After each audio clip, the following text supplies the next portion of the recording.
over the course of 4 days, it is the best of the best.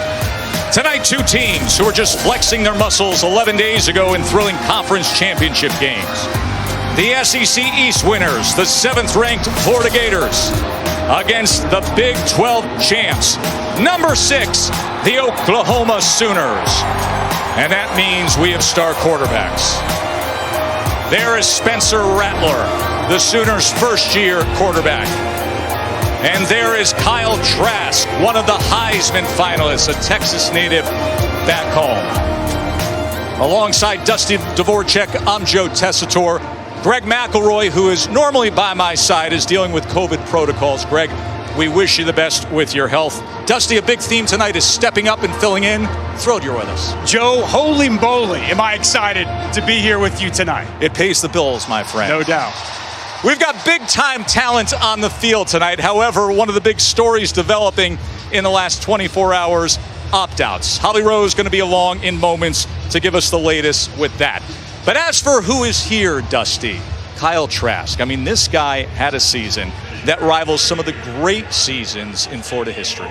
He waited his time, he put in the work, and man, did it pay dividends. I love his size, 6'5", 240 pounds, stands strong in the pocket. It's his accuracy, his decision-making that has him as one of the 4 Heisman finalists, a fantastic senior season, and I can't wait to see what's in store in his final time to wear a Gator uniform tonight. And on the other side is Spencer Rattler, and this young man, folks, he was the #1 overall quarterback recruit in the country a few years ago, and he is living up to the hype. There's no doubt, and it was a slow start to the season for him. First couple of games in Big 12 play, he made some mistakes. Actually got benched in the first half against Texas, that 3rd game. And since then, it's been growth, maturity, and the arm talent is off the charts. This young man can make every throw and get him outside the pocket. Look out, he is lethally accurate with the football. Listen, we know the criticism in recent years of Oklahoma. You point the finger at the defense. Not anymore.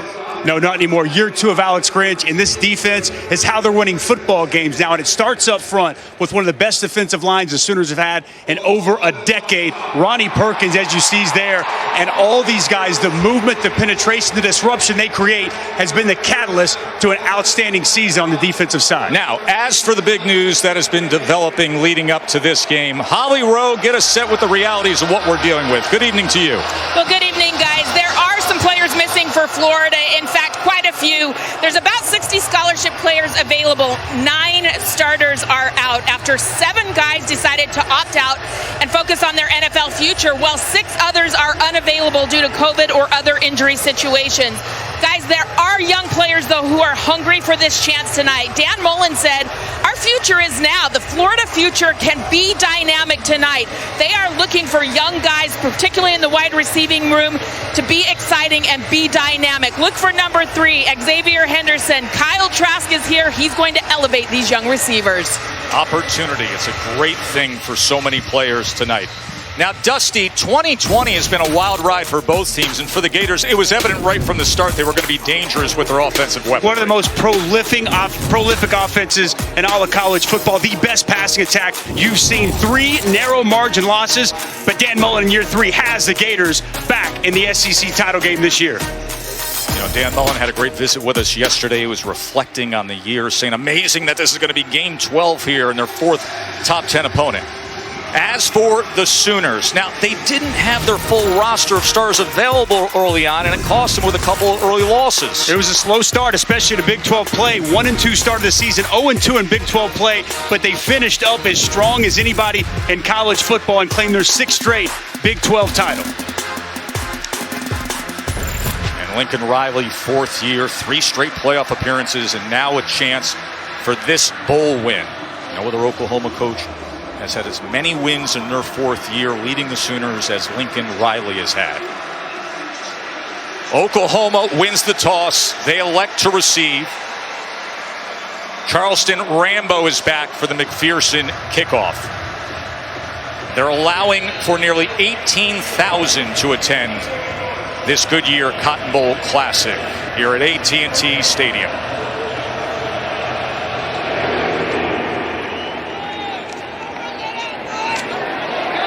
And Rambo on the return. as the coverage unit able to corral him just around the 20-yard line. So say hello to Spencer Rattler, and we talked about the tremendous season of growth. Choppy to start the year, dealt with the turnovers early on, took a quick breather against Texas, and now a record-setting first-year quarterback and a Big 12 champion. And I thought the best game of his season in the Big 12 championship, he was sharp, he was focused, and displaying that moxie, now a championship quarterback in just his freshman season. Stevenson, the running back, and he'll get the early work as he takes it ahead for 4.5 yards. He led the way against Iowa State in the Big 12 championship with 97 rushing yards. And really this offense changed once he got back on the roster. Big bruising back, and really has opened up this rushing attack for Lincoln Riley. First pass of the game and complete to Rambo for a chunk play for the Sooners. Charleston Rambo, the junior from Cedar Hill, Texas. A lot of cushion being played there by the safety, Donovan Steiner. Just a simple hitch route. Quarterback Spencer Rattler identifies the off coverage, easy pitch and catch, and Charleston Rambo with a nice pickup after the catch. 26 yards, 16 yards after the catch for Rambo. Stevenson. More running room off the left side, and the Sooners, here they go with this offense that has found its stride. Ramondre Stevenson, the big burly senior from Vegas. Well, this is their favorite rushing attack. It's going to be their counter. They're going to pull both guard and tackle from the backside. The bread and butter of this offense for Lincoln Riley. You got offensive linemen getting to the second level. Nice block there on Diabate, and a big hole on the perimeter for Stevenson. Well, we've seen a lot of this from the Sooners this year. Fast starts.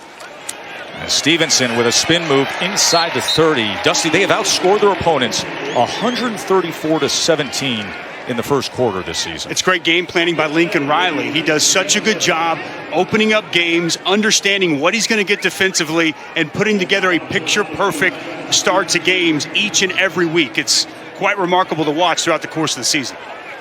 After the 6-yard run by Stevenson, Rattler, a little bit of pressure as he launches it downfield. Touchdown, Sooners, the breakout freshman, Marvin Mims. 27-yard touchdown, Rattler to Mims, and Rattler stood in there tough. Well, Lincoln Riley told us this week they thought they had a special player in Marvin Mims, but not this special. You see him working out of the slot, uncovered. Steiner again, given too much space. And Spencer Rattler, nice find, nice throw, quick touchdown for the Sooners. 9 touchdown catches on the year for Marvin Mims from Frisco, Texas. Comes back to the DFW area and does that to open up this Goodyear Cotton Bowl Classic.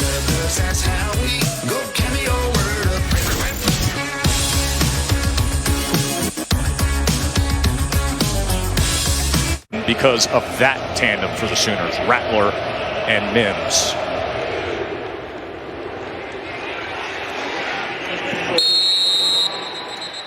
Take us through it, Dusty, the damage that they've done. Well, Donovan Steiner is not in good position. Looking right here, you just see Mims, and he's just going to work right here, and it's perfectly identified by Spencer Rattler. Pressure by Bernie in his face, stands strong in the pocket, and delivers an absolute dime over the shoulder. Too much room, safety couldn't get back.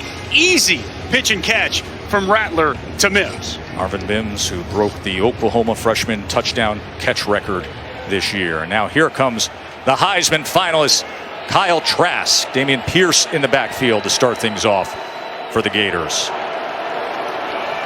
Remember, top 4 pass catchers not in action, and he goes to Justin Shorter right away. We expect Shorter to be a big part of the weaponry tonight. Kyle Trask, who led the nation with 43 touchdown passes. Love his pocket presence, man. He stands strong in the pocket, goes through his progressions, and he finds the open man time and time again. He did so to Shorter for 13 yards.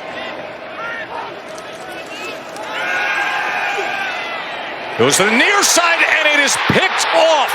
Norwood, pick 6. Trey Norwood takes it back.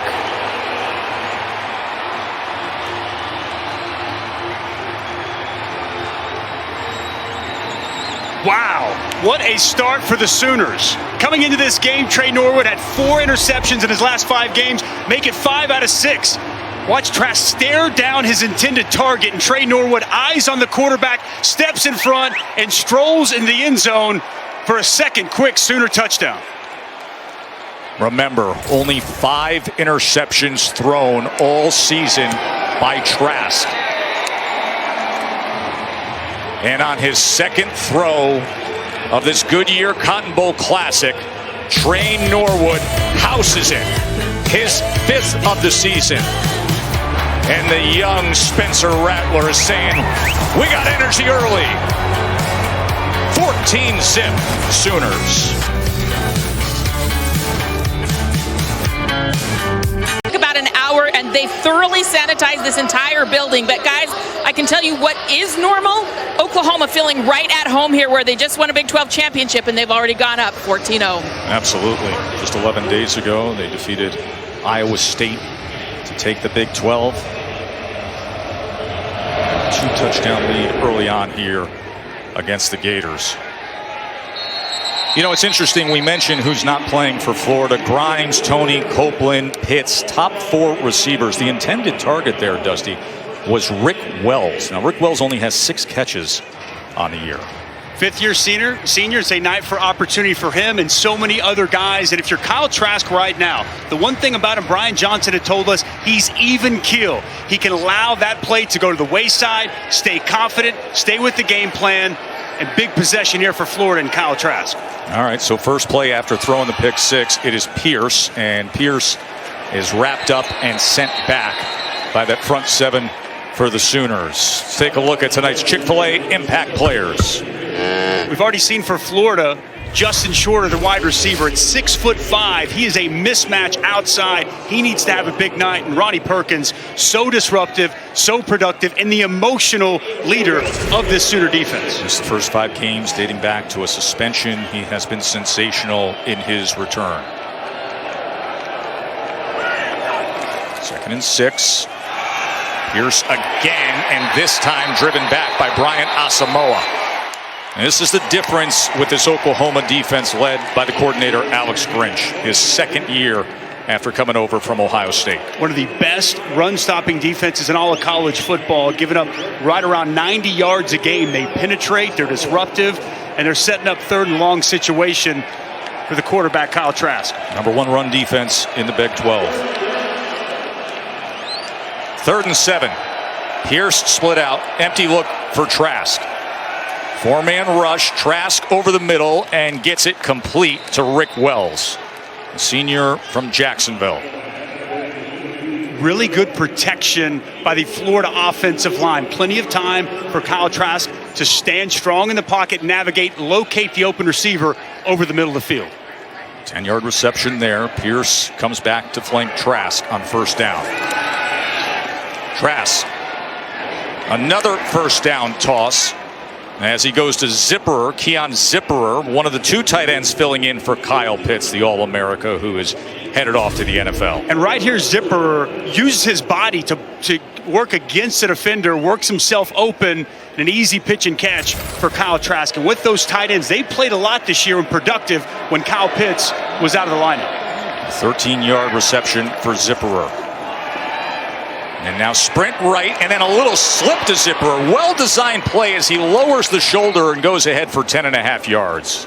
He sold this so well. Sells that he's blocking initially. Excellent job drawing the defender. You see him right here. Hold tight on it as if he's blocking the defensive end. And the release is out last second. A nice find by Kyle Trask. Nice response here after the pick 6 in this 2nd drive. Awkward handoff there, but Pierce makes the most of it as he works his way to the 32-yard line. Nick Benito with the tackle. we've seen this Florida offense go away from the run game at times and really lock in throwing the football. Down some of their weapons, I think it's imperative that they establish a line of scrimmage, run the football, and take a little of that pressure off of Kyle Trask and these young receivers. Of course, Florida led the nation passing yards this year, came in at 388 per game. 2nd and 5. Trask. That ball is intercepted, deflected and intercepted by Asamoah. And now on the return, and Kyle Trask, the Heisman finalist, has thrown 2 interceptions this early in the first quarter. Yeah, and this is one Kyle Trask wishes he had back. Kamari Gamble, he is open in the middle of the field, throws it high and behind his intended target. Used to throw into the 6'6" Kyle Pitts, and it's Gamble unable to bring it in. Ball's in the air, the old tip drill, and Brian Asamoah, right place, right time for the second Sooner takeaway in as many drives. Rough start for Kyle Trask here tonight. You can see him shaking his head. Dan Mullen was talking about how much he appreciated his attitude in the lead up to this game, knowing who wasn't with him tonight. And here they are down 2 touchdowns, and now Oklahoma back with the ball. And Stevenson patiently looking for something. He spins free. Ramondre Stevenson, a stiff arm for something extra. And the big back goes for 22 yards. Well, it's the counter once again. Again, the bread and butter of this Oklahoma offense. But now you're seeing Ramondre Stevenson and what he's able to do. A little spin move to work outside, and the strength and the stiff arm to close it out. A little bit of tempo. As once again able to bounce it, find the hole, and make his way down to the 26-yard line. Todd Grantham, defensive coordinator. A lot of speculation about his job security. They gave up over 28 points per game, did Florida. That's the most they've given up in 74 years of this tradition-rich program. 2nd and 2. Rattler. And he will throw this away. Passage legal, number 29 is in the area, 3rd down. Yeah, and the frustration starting to boil over. You see Todd Grantham earlier on the sidelines getting in the face of his players, trying to ignite them, motivate them, and it's been a frustrating year for who I think is an outstanding defensive coordinator. Things haven't gone quite their way, and as he told me previously, there's a Gators standard here. That's to be a top 10 defense, and they've fallen far short throughout the course of the season. 3rd down and 2. Loves to bring pressure in these type of situations. Rattler, quick strike, and it's incomplete. It was off the hands of the freshman West. I would imagine Lincoln Riley going to go for it here. No, he's going to let the kick the field goal, get points, try to get points after the takeaway. It's a good job by the Florida defense after a couple of giving up a few big runs, bow their necks and come up with a stop, force this field goal attempt. Now, Gabe Burkich is on course to set the Sooners' all-time mark for field goal percentage. He has made over 85% of his career field goals. 43-yard attempt for Burkich. Good lift and splits it. Don't blink. All of a sudden, it's 17-0. 2 picks thrown by Kyle Trask. And the Sooners having it their way early on here in the Goodyear Cotton Bowl Classic.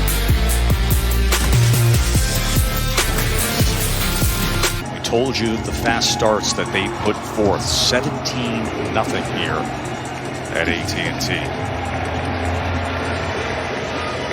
Trask, 2 early interceptions. Through 5 all year. He's thrown 2 here in 2 possessions. Shorter thought about taking it out, and he does after hesitating. And he took a big hit in doing so, and a flag is down.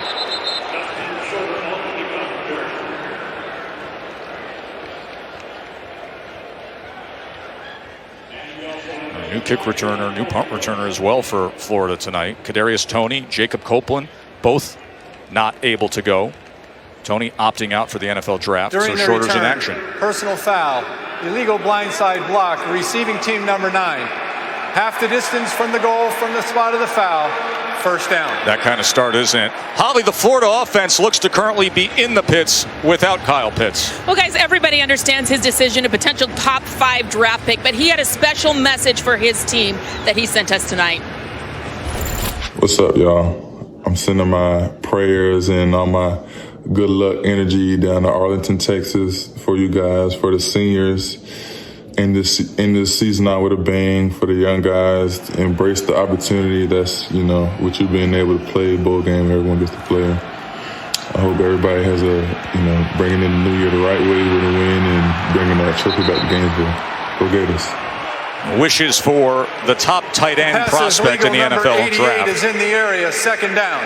As Trask was dealing with more pressure and more disruption from his own end zone. That was LaRon Stokes coming in on him. Kyle Pitts, 12 touchdowns this year. Like the cheat code, Joe. And now Emory Jones comes in to play quarterback for Florida. A redshirt sophomore, very good runner. Came in early in the SEC championship game and had a design run. And that is what he will do here. And sparking things a bit is Emory Jones as he surges ahead for the first down for the Gators. Love the quarterback counter when he's in the game. His vision, acceleration, elite as a runner, and likely the future quarterback for the Florida Gators. Adds an element that's so difficult to deal with as a defense.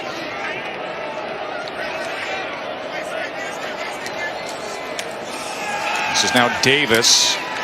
And Davis struggling to find much there with big Perion Winfrey and Brian Asamoah, who had the interception moments ago. Perion Winfrey has been a very good force on the interior of this Oklahoma defense. He was a highly recruited JUCO transfer. Disruptive, penetrator, key cog in the middle of that defense for defensive line coach Calvin Thibodeau, who's gotten this line to play at an extremely high level this year. Davis with time on second down, a shot downfield, and it's complete. That is Trent Whittemore making the effort to the outside. The 6'4" redshirt freshman, good body control there. Back shoulder throw by Emory Jones. A nice adjustment on the football by Whittemore. Had a nice start to the season, was injured against Arkansas, broken rib, punctured lung. He's back, he's healthy, and a big play down the field. 25-yard reception for Whittemore. So the Heisman finalist comes out. The backup Emory Jones comes in, and all of a sudden Florida's finding a little bit of something. Malik Davis will cross midfield. Want to remind you, college football playoff semifinals coming your way New Year's Day on ESPN and on the ESPN app. And, of course, #1 Alabama taking on #4 Notre Dame in the Rose Bowl presented by Capital One. That's 4 o'clock right here on this field. And then Clemson and Ohio State in the All-State Sugar Bowl National Championship coming your way on Monday, January 11th. Trask back in. 2nd and 6. And Trask will get it complete. And again, it's Whittemore.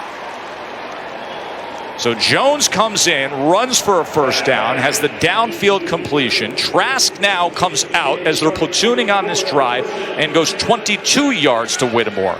And now, interestingly, Anthony Richardson, #2, the true freshman quarterback, is also in with Emory Jones. Could be a trick play scenario here, Dusty? No question. They told us a little bit of gadget. They showed it against Alabama and looked to feature it again once tonight. Maybe a double pass here. So watch the slot near side for Anthony Richardson. They give the look of it, but instead a strike over the middle, and that was well defensed by Asamoah, who got his hand up in the passing lane. Well, Emory Jones fortunate not to have the 3rd interception here early in this game for Florida. Stares down his receiver, throws it right to Brian Asamoah, gets in the throwing lane, and misses his 2nd interception of the night. Mistake by Emory Jones on first down.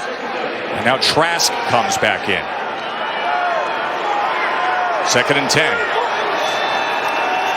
4-man rush. Trask steps up in the pocket and will have the first down as he goes to Weston. Jamarcus Weston with his first catch. He's been playing special teams, but with Copeland and Tony and Grimes all out, you're going to see many of these young guys. As you mentioned, Joe, stepping up in the pocket. That's what he does so well that translates to the next level. And against him, you don't need edge pressure. You need pressure right in the middle in his face. Nice job by Kyle Trask.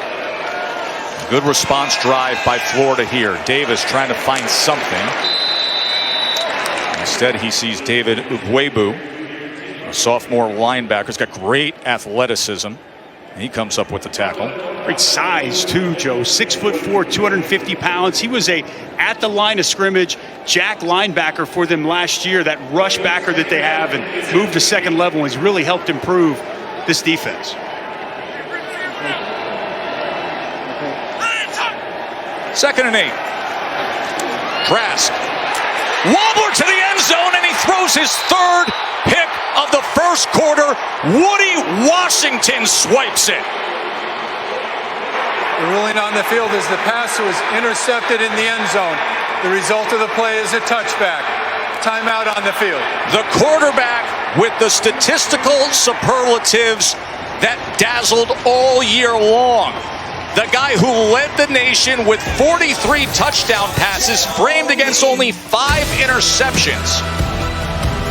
Picked off again.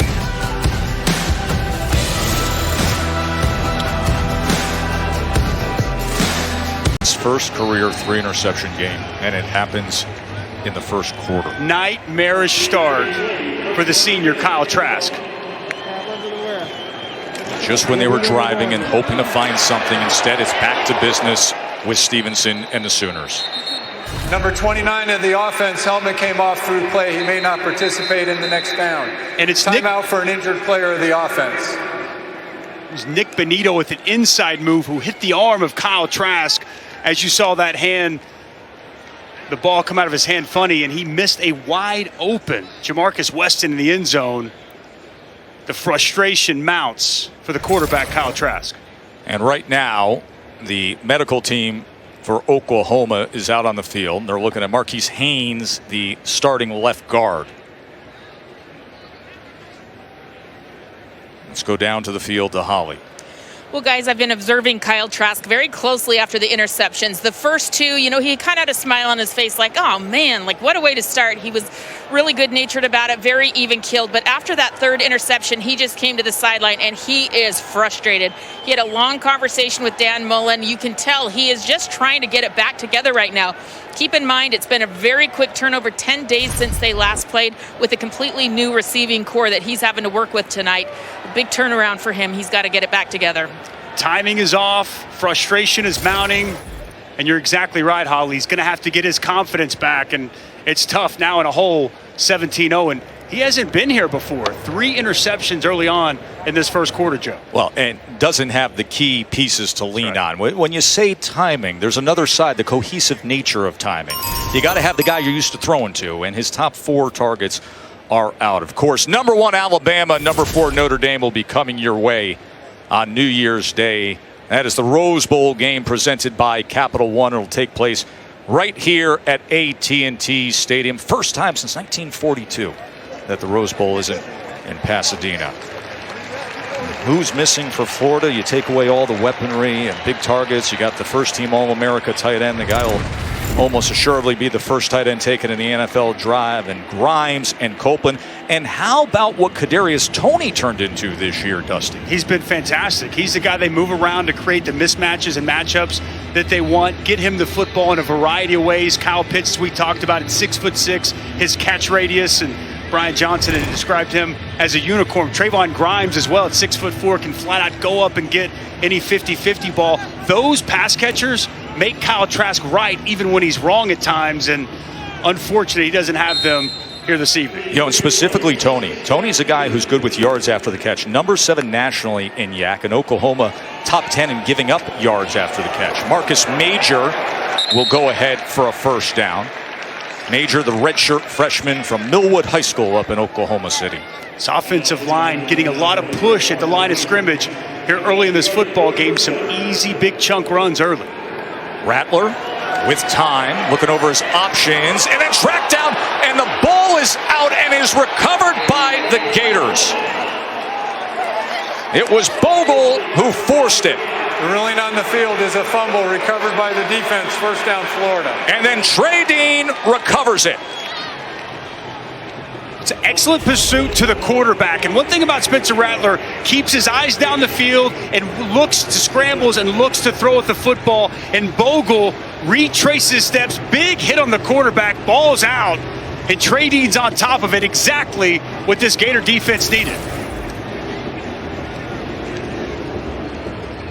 You see Rattler looking up at the big jumbo here at AT&T Stadium and saying, where'd that guy come from? He didn't feel him, Joe. He didn't feel that pressure coming from the backside. Heads-up play by Chris Bogle with a big hit on Spencer Rattler. And now Florida down 17, and they cash in as Trask quickly gets it that time to Shorter, and Shorter will have 9 yards on the catch. Big play by Bogle. See if he can spark things. Well, it's been a disastrous first quarter to this point for Florida. Like the quarterback run game in spots like this with Trask. 2nd and 1. Wells orbit motion behind Trask here as they'll keep it on the ground with Wright. And Wright will move the chains for the Gators. Kind of a three-headed monster running back for Florida. You'll see Pierce, Malik Davis, and there's Naquan Wright. Smaller of the three backs. Really good quickness. And a little crease there off the left side to move the chains. Naquan Wright went to Miami Carroll City High, 5'9", under 200-pounder. Trask, the protection this time, and there is Gamble, the tight end, and Gamble will have a first down for Florida. A lot of zone coverage being played right now by the Oklahoma Sooners, and you're seeing these Florida pass catchers just sitting down in the soft spots in the zone, and Kyle Trask locating his targets here on this drive. 13-yard catch by Gamble, so it's 1st and goal for the Gators. Trask, inside screen, Wells, and he makes his way to the 6-yard line. Pat Fields with the tackle. Up near the 6-yard line.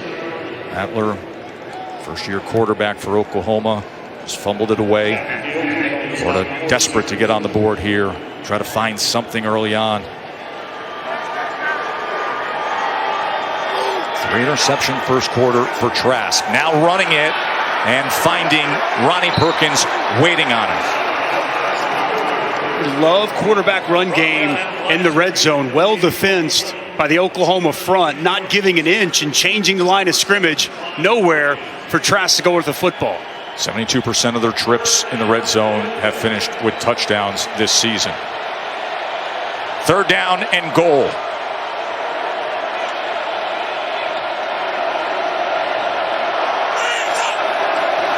Trask is going to run it on 3rd and goal.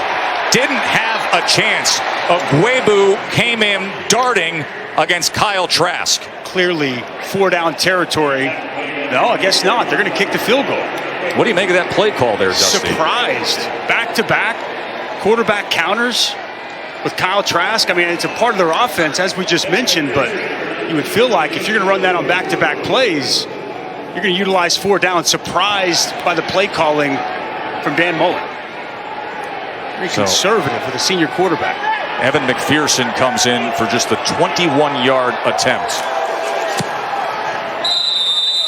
And the goose egg is gone. They take the fumble recovery and they turn it into 3. You got to cash in to get points in that spot. And I understand that Kyle Trask has thrown 3 interceptions, protecting them a little bit, but uber conservative. Florida, a total of 2 turnovers in the first quarter of games this season in 11 games. 3 in the first quarter alone here tonight. Trey Norwood just flat out making a play on that one. This pass behind his intended target. Brian Asamoah, the recipient of the ball, hitting him in the hands, and a good rush by Nick Benito deflects the pass as it is released from Trask's hand, and Woody Washington gets the easy interception. And to think it's Kyle Trask that has thrown the 3 interceptions. Last time that any team had 3 interceptions in the first quarter of a bowl game, not a New Year's Six, just any bowl game. Utah back in 2015, Vegas Bowl. against BYU, and it happens tonight with a Heisman finalist.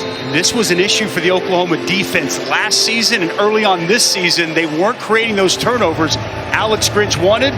They've been getting them lately, and obviously here tonight. As McPherson boots it. Just the second meeting ever between these power programs. Of course, you remember back in January of '09, BCS National Championship game. Gators got the best of then #1 Oklahoma down there in Miami that night. Holly? Well, guys, Spencer Rattler, the thing he's done well this second half of the season is not turn it over. That timeout that he had against Texas after his second straight turnover in the game has served him well. Since that time, he had 5 interceptions, 5 turnovers before. He's only had 2 interceptions and no fumbles until tonight since. He has learned ball security. He's matured in that regard. Let's see how he responds after his first fumble.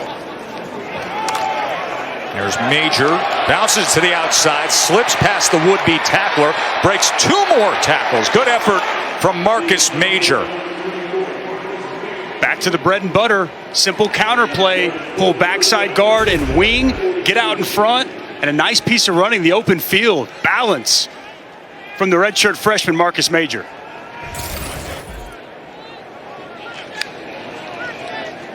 Rattler, play action. Look at the time he has. He's going to take a shot downfield, wants all of it, and nearly gets it with Rambo. But play action is how Spencer Rattler likes to dial it up. He has 18 touchdown passes off of play action. That's #1 nationally. 17-3 Oklahoma. The defense doing their job with the 3 picks. A 2-touchdown lead for the Sooners here at the end of 1 in a Goodyear Cotton Bowl Classic.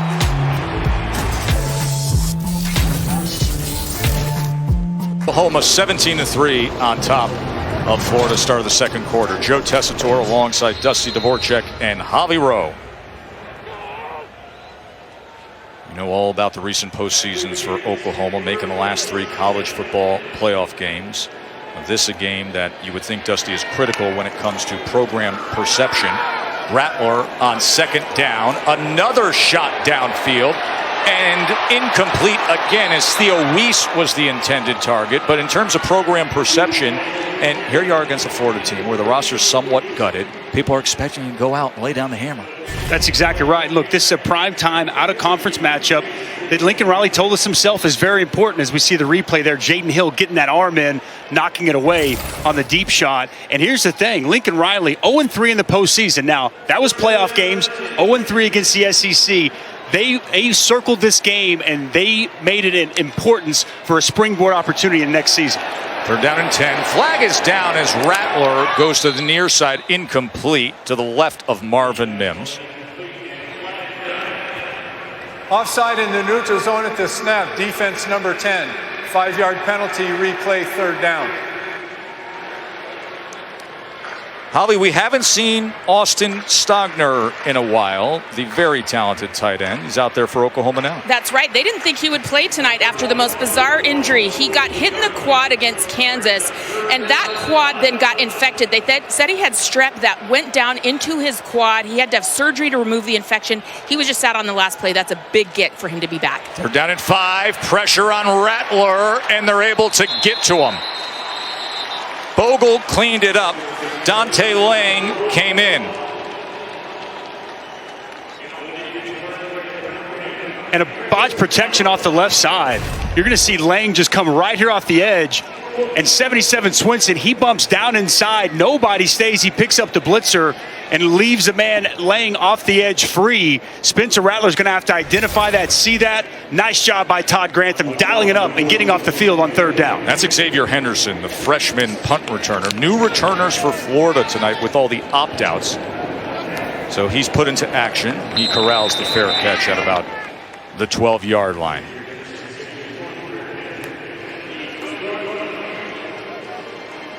Glad you're with us here for the Goodyear Cotton Bowl Classic. Joe and Dusty upstairs, Holly Rowe down on the field. A reminder, when you tally everything up, I mean, we were putting together our boards in preparation for this game. You just red X's everywhere. You're replacing players. You got some scout teamers, some freshmen that haven't seen the field all of a sudden pressed into action. So they're at about 60 scholarship players and top 4 pass catchers out of action for Florida. Trask. Too high that time for the intended target. Gamble, of course, one of those top 4 is his favorite target, Kyle Pitts. All right, Dusty, what's the answer here for this Florida offense? They're going to have to get the ground game going. We haven't seen them run the football very effectively. I think if they can take some pressure off, get Oklahoma to load up to try to stop this run, will open up some things down the field for these inexperienced pass catchers. 2nd down and 10. Davis shifts back to flank Trask. Trask from inside his 5-yard line drives the ball and it's incomplete. Gamble couldn't hold on to it. It'll be 3rd and 10. Shane Witter had coverage on Kamari Gamble. The disparity in throwing and rushing yards this season for the Florida Gators, most prolific passing attack in all of college football. 3rd and 10. 4-man rush. Trask gets it complete, and right at that line to gain is Zipperer. Excellent awareness of where he was on the field. Makes the catch, gets north and south right now just enough to move the sticks and keep this drive alive. Strong hands going up and catching that football as well. Boy, those strong hands of Pitts, though, are missed. I mean, what he did against Alabama, going for 122 yards, had the touchdown to pull them within a score. And once again, going to Zipperer, the tight end. And it looks like he's going to try to lean on Gamble and Zipperer a bit here. I think all the production that isn't here for Trask, and that's why Mullen said, hey, I just love his attitude this week. I love his approach and his competitive spirit of knowing what he's in store for, wants to play ball, wants to get out there and take on this challenge against Oklahoma. Greatly improved defense over the past year. 2nd and 6 to the outside, and he connects with Malik Davis. And now finding a rhythm.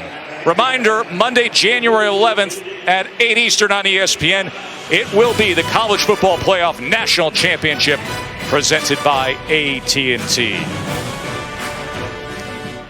Bama and Notre Dame, Clemson and Ohio State. Then we will get to the 2 on Monday the 11th. Emory Jones in at quarterback. All 3 quarterbacks have been on the field already. Swing pass out of the backfield, Pierce. Pierce utilizing the blocks well, and Pierce takes it past midfield for the Gators. Goes down as a pass, but that's just an extension of the run. Getting their running backs out in space, forcing Oklahoma to tackle on the perimeter, on the edges. Nice play call by Dan Mullen. Good blocking on the edge, and a quality pickup by Dameon Pierce. Jones remains in at quarterback. Pierce, nothing happening there at all. Corey Roberson with the tackle. Right on it. They do so much movement at the line of scrimmage. You know, twist games and really make the offensive lines work. There, Corey Roberson fitting over the top of the defensive tackle. He frees up, and a nice tackle for loss. 2nd and 11. Quarterback run game when they go empty. Let's see if that's the case here with Emory Jones. Very talented runner, and that is what he does. Finds a seam, and he works his way inside the 40-yard line. Total change of pace quarterback. And they have packages for him, specifically for him, all year long. And Dusty, this is a guy that everybody was in on. He was a big recruit when he came out of Heard County High School. Ohio State was in on him, Auburn, Bama, Florida State. And he headed to Florida. Many thought he would be the future of the program. But as Trask did himself waiting his turn, now Jones does the same. Puts an immense amount of pressure on the defense with his explosiveness as a runner. 3rd and 3. Jones running again, well blocked. As you saw, he had big Stuart Reese, the 350-pounder, paving the way for him. And it's a first down with a 7-yard run from Emory Jones. Well, you're exactly right. Stuart Reese gets up on a linebacker, Aguebu, and he helps pave the path for yet another first down. How'd you like to see 6'6", 350 pulling right at That's a big man, Joe. That's a big man. Jones. And he's able to get this ball complete to Rick Wells. 17-3 Oklahoma. 3 interceptions thrown by the Heisman finalist Kyle Trask. 1 returned for a pick six. This Oklahoma defense, they've been doing their jobs. You think about over the past 4 games, they've held their opponents to a combined 57 points. Florida sitting here with 3. Fake the run, passes it downfield to the end zone, and Jones took a big hit as he was looking for Xavier Henderson downfield. It was Ronnie Perkins coming in on Jones, Dusty. Yeah, nice inside move by Ronnie Perkins. Makes a big hit on Emory Jones. They faked the quarterback run game. He wanted to take his shot in the end zone, and he paid the price. Ronnie Perkins, one of our impact players to start the game, with a big shot. 3rd down and 5. Playbook's wide open here. You can go quarterback run game. And Malik Davis in the backfield, excellent pass catcher as a running back. You see him split out. They love to throw him the football. 4-man rush against Jones with time, and it's a first down for Florida and something extra for Xavier Henderson, the younger brother of the recent Gator star cornerback C.J. Henderson, who was a top 10 NFL draft pick. And maybe an image of the future with Emory Jones throwing the football to the true freshman Xavier Henderson. Nice job getting open and a very confident throw from Emory Jones. All of a sudden, a quality drive here by the Gators, Jim. Yeah, that is keeping Spencer Rattler, who you just saw, anxious and on the sideline, which is just what they need. Jones wrapped up right at the line of scrimmage that time by Nick Bonito, who chops him down. You see Kyle Trask supporting Jones as they convert and move the chains there. He's had a great attitude. Jones and Richardson, the 3rd string quarterback, in now for Florida. We saw this earlier. And there is the freshman quarterback, big recruit himself. And a timeout is going to be used by Oklahoma. Florida on the go. See what they can come up with when we come back to the Goodyear Cotton Bowl Classic. Against number 8 Cincinnati, undefeated Cincinnati. Luke Fickell and the Bearcats. Now you want to talk about the chance to make a statement the way this Georgia team is playing? No doubt. With JT Daniels at quarterback. And right now it's Emory Jones at quarterback. 14th play of this drive. Rick Wells inside the 10, and it'll be 1st and goal Gators. So this is the kind of drive they've been looking for. 5.5 minutes, 15 plays coming up, and in action to score. Well, watch this right here. Watch the big guys. Garage getting out in front. Hagee getting out in front. Wide receiver screen, but it's the big guys securing the blocks and setting up the big play. Jones, 1st and goal to the end zone, threw it to the inside and behind Henderson. And the point you made is exactly right. This drive, obviously effective, hopefully for Florida can result in points, but it's keeping Spencer Rattler and that Oklahoma offense on the sidelines, allowing Todd Grantham's defense to get rest, get together, and when they take the field, try to get another stop. Key here that Florida can punch it in for 6. I'd expect quarterback run game with Emory Jones in the game. That's what you get on 2nd and goal, and with it, a Gators touchdown. A much-needed Gators touchdown. 16-play, 88-yard drive, and Emory Jones with the 1-yard touchdown run. Exactly what this Florida offense and Florida football team needed to get back in this game. Job of tough running, allowing his blocks to set up, running through an arm tackle, and finding pay dirt for the first Gator touchdown of the night. Get used to Emory Jones doing that, Florida fans. This is a team with a lot of young talent, and he's expected to lead the way in the coming years. They were down 17-zip. They closed the gap. Just a touchdown game Jones puts it in, and the Heisman finalist says, let's go.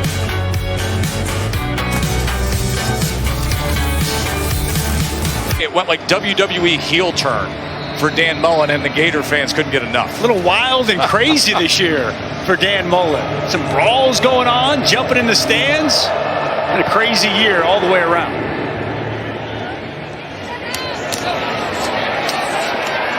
Here is Rambo on the return as the coverage unit keeps him just short of that 20-yard line.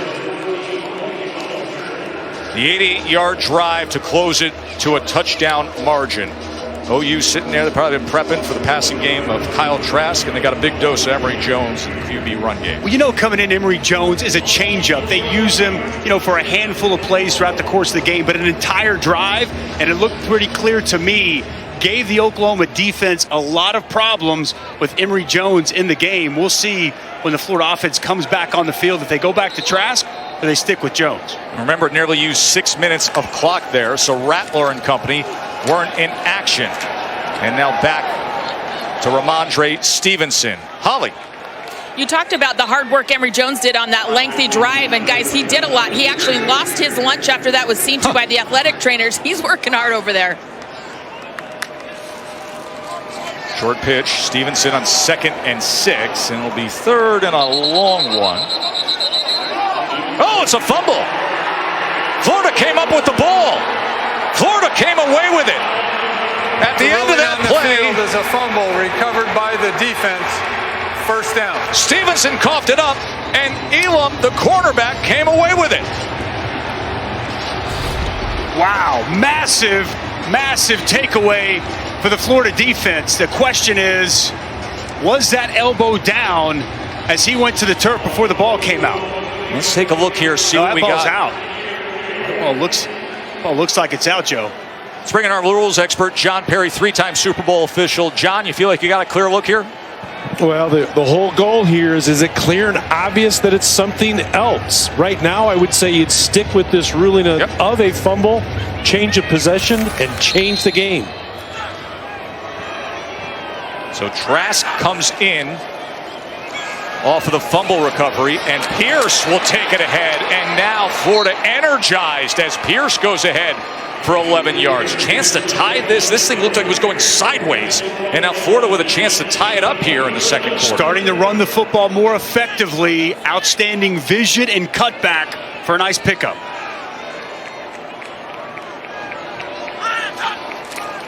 Kyle Trask, play action, quick out as he goes to Jaquavian Frazier, the freshman. You know, Frazier, another one of these guys that's brought up. Haven't seen him all year long, but with Tony and Grimes and Copeland out, he's getting playing time. Good route, good timing. Kyle Trask to the freshman Fraziers. His offense all of a sudden got a little rhythm. That's for 4 yards there.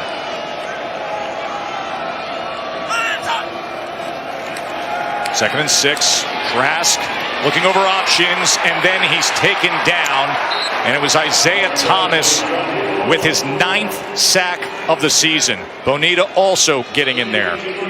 Well, it's outstanding coverage down the field. Kyle Trask goes through all of his progressions. Nobody comes open. He can't locate an open receiver. And as you mentioned, Isaiah Thomas, he's been so key to this defense. The MVP, him and Nick Bonito with the big play. 3rd down and 9. After the fumble recovery, what can they do with it? Trask backpedaling and throws it short and low and incomplete, looking for Gamble. Once again, pressure being applied by Ronnie Perkins. It's Ronnie Perkins, it's Nick Bonito. It's two of the best guys that they have. You'll see him come off the edge here. Ronnie Perkins unblocked, nice stiff arm. Nick Bonito in his face. A nice stop for Alex Grinch's defense. So Evan McPherson trots out there. Currently #1 all-time in SEC history in field goal percentage at 86% made. This a 35-yard attempt. And they take the fumble recovery and turn it into a quick 3.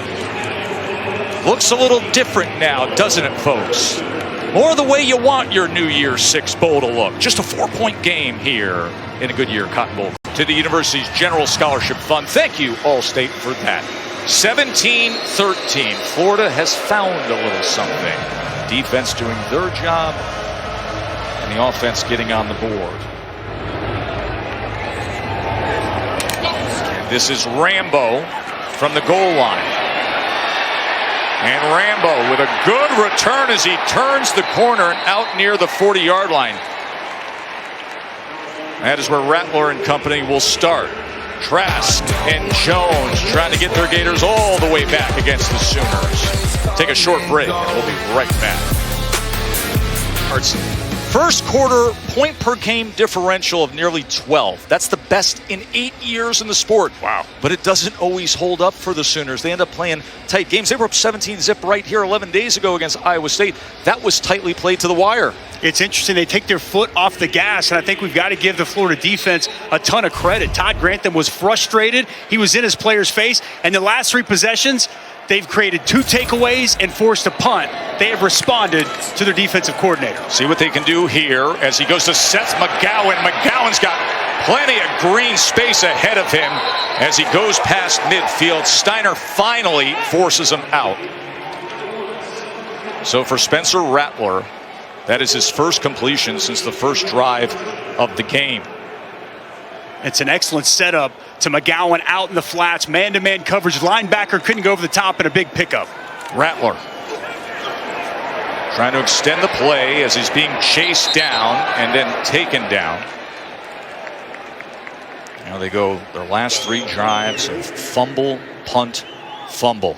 You just saw Lloyd Summerall racing down Spencer Rattler. Pass rush starting to get home. It was Chris Bogle with the pressure from one side, flushing Rattler out, and then Summerall with excellent speed chasing Rattler out to the sidelines. Pass rush starting to pick up for Florida.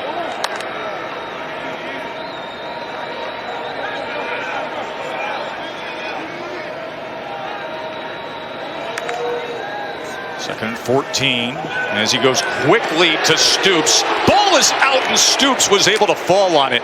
Drake Stoops, the 5'9", 190-pound sophomore, the son of the legendary coach Bob Stoops.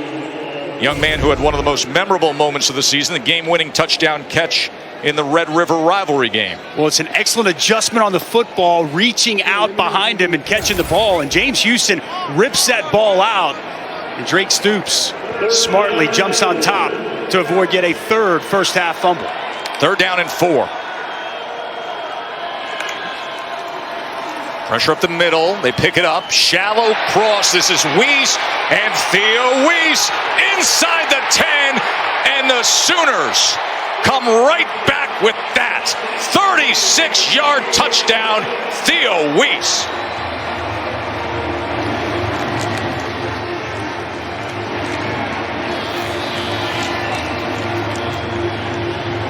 That's the response Lincoln Riley was hoping for from his offense. I think Dan Mullen is looking for a pick. Crossing routes across the middle help free up Theo Weiss. Florida's in man-to-man coverage. Weiss comes clean. Rattler puts it out in front, and the speed of Weiss gets to the end zone. Second touchdown of this Cotton Bowl for Spencer Rattler. Okay, so we're going to have man-to-man coverage here, and as we're going to see, just a shallow crosser. But watch these guys come across here. They're going to essentially set a pick and not allow the defender to stay and run with Theo Weiss. That's what Dan Mullen was looking for.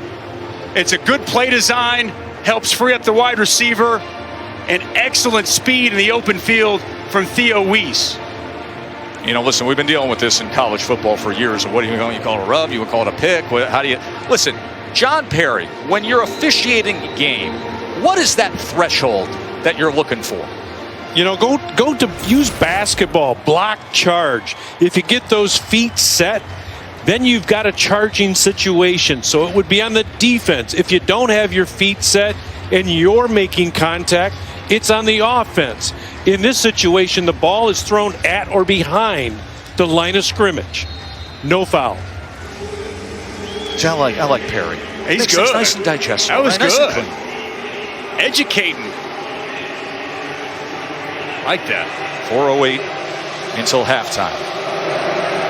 It's an 11-point game. Jordan will let it go into the end zone. So Spencer Rattler, 116 passing yards, couple of touchdowns. To the last drive as they get on the board. It was a strange second quarter. It was a fumble, punt, fumble, and then they come up with that. Meanwhile, they start off the game with a touchdown drive and then the pick six. They had the field goal and they were up 17-7. A little surprised we haven't seen Emory Jones again yet. The lone touchdown drive of tonight, that 16-play clock-chewing drive from Emory Jones. Last time we saw him, Kyle Trask here again. Here's Trask, national leader in touchdown passes, as he'll check down to Wright. And Wright will take that 9 yards. There is Emory Jones. Jones has 31 yards rushing and the touchdown run for the Gators.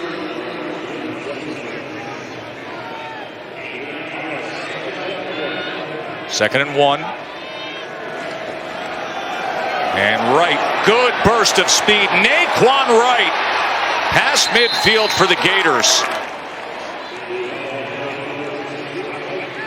As now they're looking to respond here. 26 yards from Wright. The vision from Naquan Wright. He sees this hole open up, accelerates through, and a big pickup. The second quarter, the ability for Florida to establish the line of scrimmage and run the football has really helped keep them in this ball game. Here's Trask on first down. And that was batted away. Good work from DJ Graham, the true freshman corner. Remember, Trey Brown, their star cornerback, opted out early. He announced that he would forego this game 2 days after the Big 12 championship. So an opportunity for DJ Graham to show his stuff. Good length, athletic, true freshman with huge upside, outstanding play on first down. Second down toss, in cut, incomplete. Rick Wells couldn't secure it. Radley Hiles on the coverage. It'll be 3rd and 10.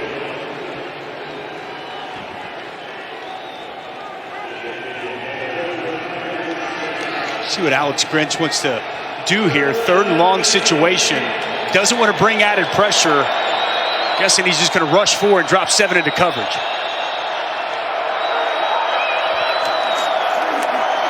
Third down and 10. That is incomplete when he had a wide open Zipperer who couldn't come up with the catch. Unfortunate there, Joe. Excellent read by Kyle Trask. Got exactly what he wanted on the post. Ball's out of his hand as Zipperer's making his break, and he just drops it. And this is going to be a monstrous field goal attempt from McPherson.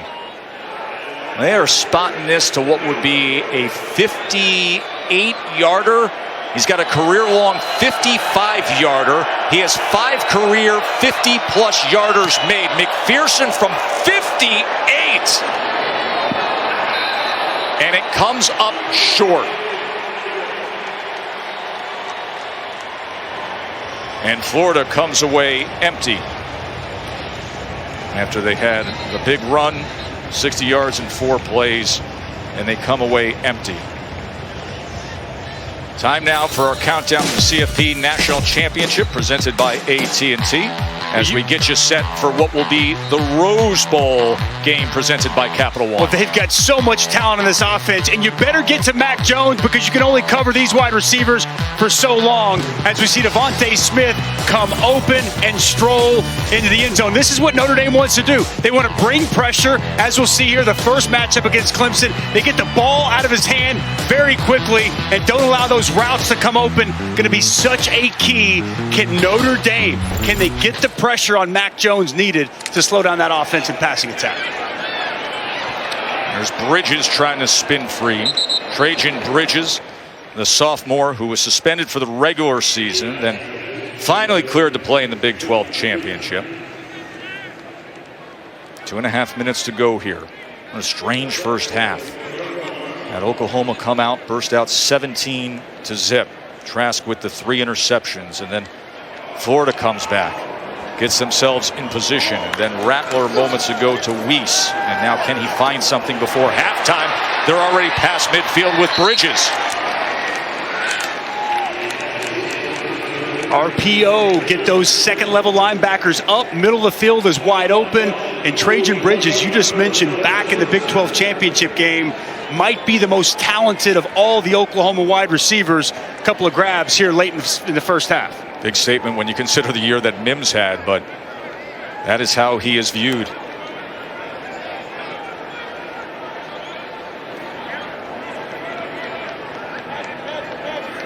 After the 20-yard completion to Bridges. First down now, and they'll keep it on the ground with Stevenson. And Stevenson, nice spin move against Elam on the outside. Brad Stewart was able to make the tackle. 4 yards for Stevenson. Oklahoma going to put their foot on the gas. Hurry up. Get this play off. Rattler. Second down, drifting back, lofts it downfield, had a man wide open. As you can see, Charleston Rambo stumbling to the ground, knowing it was a missed opportunity. Just overshot Charleston Rambo. Spencer Rattler puts a lot of air underneath that football, tried to allow the speedster to run underneath it just a little bit too far. Austin Stogner in the game now. Stogner, the big 6'6" tight end. Third down weapon when he was healthy. They're showing edge pressure. And there was some movement. Offense, number 52, 5-yard penalty, still third down.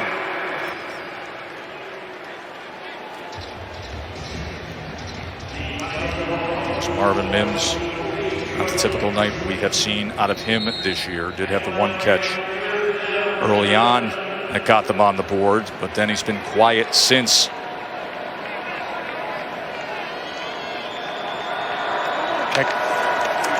Third down and 11. Stevenson on the ground on 3rd and 11, and he's going to go for 11 and a half. 2 timeouts remaining. First down stops it with 1:07 as Lincoln Riley plots things out here. Rattler on first down being chased. Bogle stumbling to try to get to him, and Rattler will tuck and run and be right at that line to gain, out of bounds, stopping the clock with 51 ticks before halftime. Smart play by Spencer Rattler. Chris Bogle, he's working on true freshman Anton Harrison off the left side. He's starting to come clean, but no pressure from the other side. No one keeping contained. Good coverage down the field, and Rattler, nice pickup, and he gets out of bounds.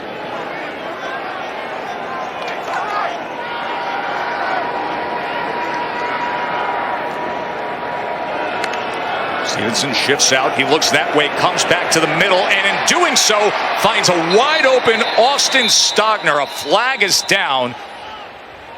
Well mapped out play by the Sooners, and we'll check on the flag here. We've got a Pac-12 crew leading the way tonight. Chris Coit is the referee. Illegal substitution, defense, 12 players on the field. The penalties declined. The result of the play is a first down. The result of the play is a 12-yard reception by Stogner. And now Todd Grantham, you see him looking on concerned. His defense met the challenge when he got in their faces earlier tonight. But right here towards the end of this second quarter, Rattler and the Sooners are getting going. Can they cap it now? 1st and goal. An area where Jeremiah Hall, a big weapon for this Oklahoma offense in the red zone. Stevenson.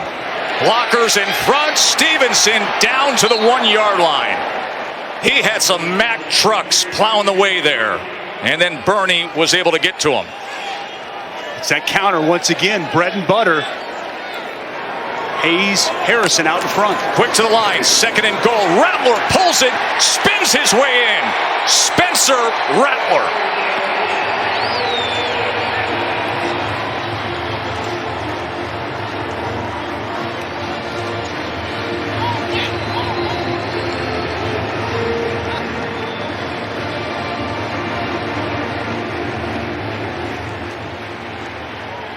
An offense that came out so hot. Then all of a sudden, they struggled after that first drive. And now here before halftime, Rattler has put them into gear.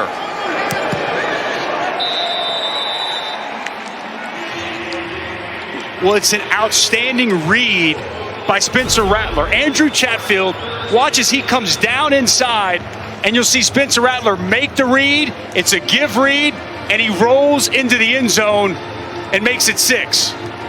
As Chatfield worked down, it's great vision by Rattler. Identifies it, knows he can get to the edge, knows he can get to the end zone, and caps off a quality drive for the Sooners. Look at those eyes on Spencer Rattler. Folks, you're going to be hearing this name for a long time. Everybody who followed recruiting and what was happening out at Pinnacle High in Phoenix knew all about him.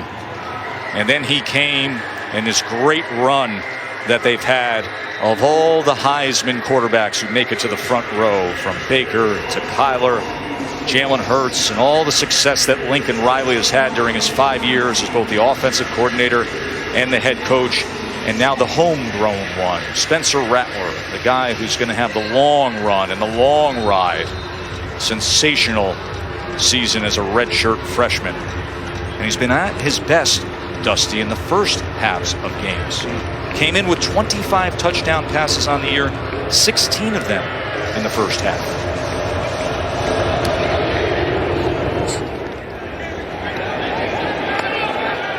Shorter put into duty as a kickoff return man tonight, and the coverage unit able to get to him. But that first half of Spencer Rattler tonight, thus 31-13, my man. Showing a little bit of everything here tonight. Here's early on to Marvin Mims, the outstanding touch where only his guy can get it. This is an easy throw, put it out in front. Good blocking down the field by the Oklahoma defensive backs. And then cap it off with a little bit of run. Physical finish into the end zone, dancing and enjoying the moment here on the big stage. The growth and maturity that we've seen from Spencer Rattler this year, extremely impressive for the freshman quarterback. Pierce will be taken down here in the final seconds of this first half. What a wild first half, wasn't it? Whew. Oklahoma scores the first 17 points. Florida scores the next 13 points, and the way they do it, too. I mean, they're platooning quarterbacks. We had Trask and Jones coming in and out on the very same drive. Flag is down here with a second left on that. After the play ended, personal foul, offense, number 72, half the distance to the goal, second down. Florida comes back to get to 13 points. We saw Emory Jones do it with the long, sustained drive that they had to have, and then he caps it with the touchdown. Trask comes back in, but then Rattler, his last couple drives for Oklahoma, and the quick strike nature, right? 4 plays, they go under 2 minutes. He hits Weiss for the 36-yarder, and then 2.5 minutes, they come down 60 yards. He puts it in from a yard out, and all of a sudden we go from 17-13, where you feel like Florida's tightening down defensively, to having a deal with Oklahoma, and this is what the flag came in for. The sportsmanship there by Damian Pierce. Forsythe got hit with the personal foul.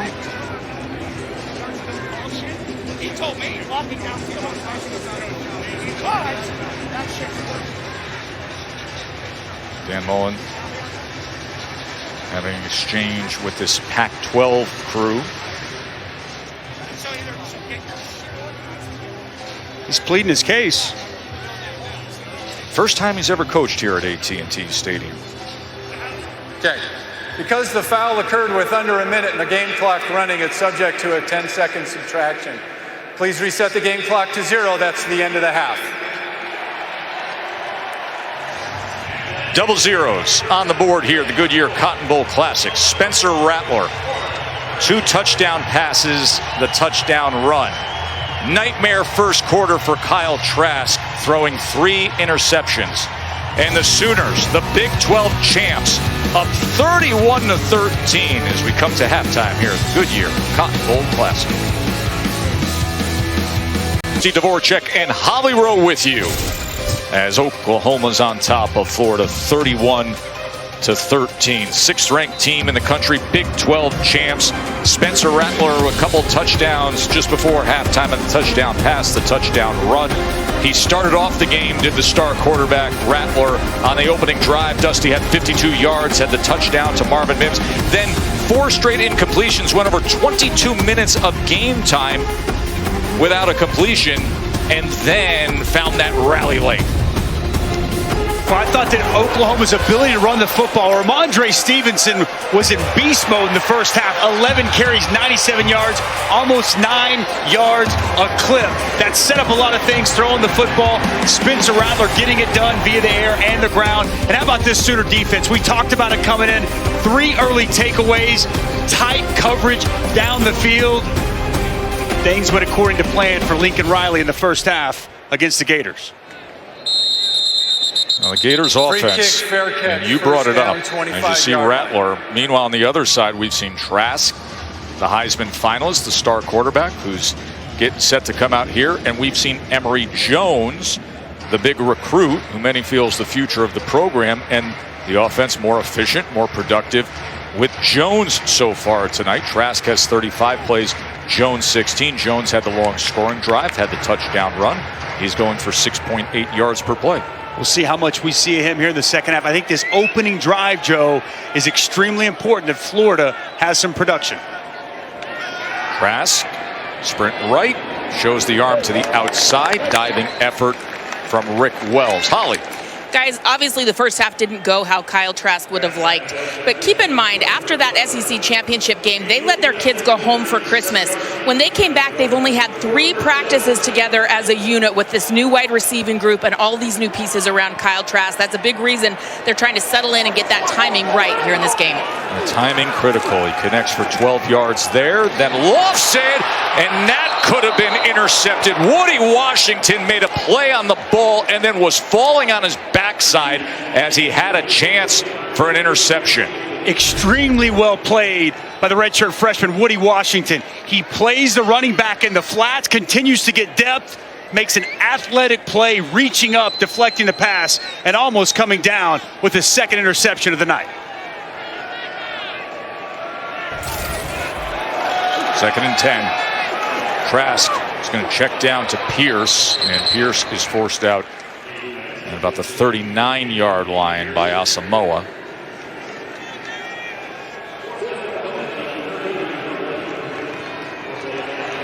Wow. See what Florida's been able to do in the third quarter games this season. They're scoring opponents 124-41. Find themselves with a 3rd and 8 against this vastly improved Oklahoma defense. 3rd and 8 for Trask. 4-man rush, brings it back down, launches downfield, and incomplete. No flag, as he was trying to get it to Justin Shorter. Top 4 targets not in action tonight for Kyle Trask. Kyle Trask wanted to take his shot. He had the 6'5" wide receiver.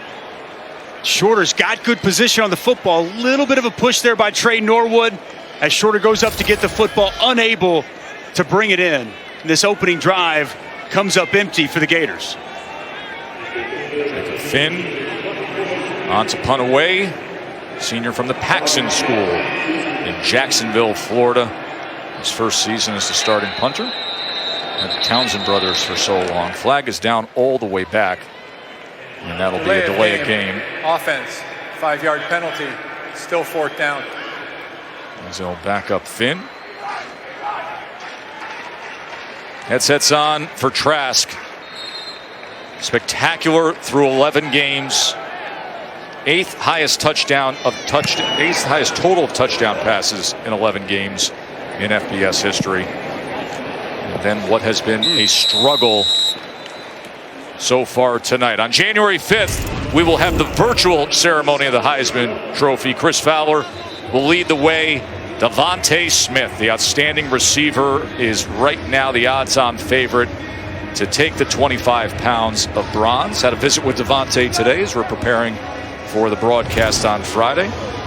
It's interesting to hear Mac Jones and Devontae go back and forth as they get ready to be on this field for the college football playoff semifinals. Number 1 Alabama taking on number 4 Notre Dame in the Rose Bowl game presented by Capital One, coming your way 4 p.m. Eastern on New Year's Day.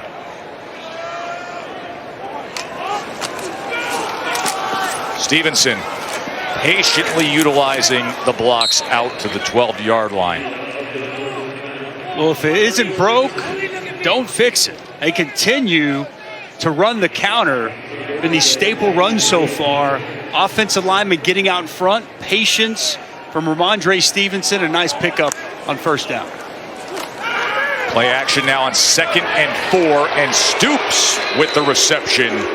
And a chain mover for the Sooners. And you hear the Stoops from the fans who have made the drive down. 18,000 allowed with the COVID restrictions here at AT&T Stadium.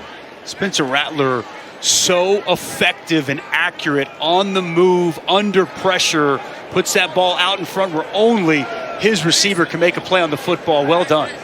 11-yard reception by Drake Stoops.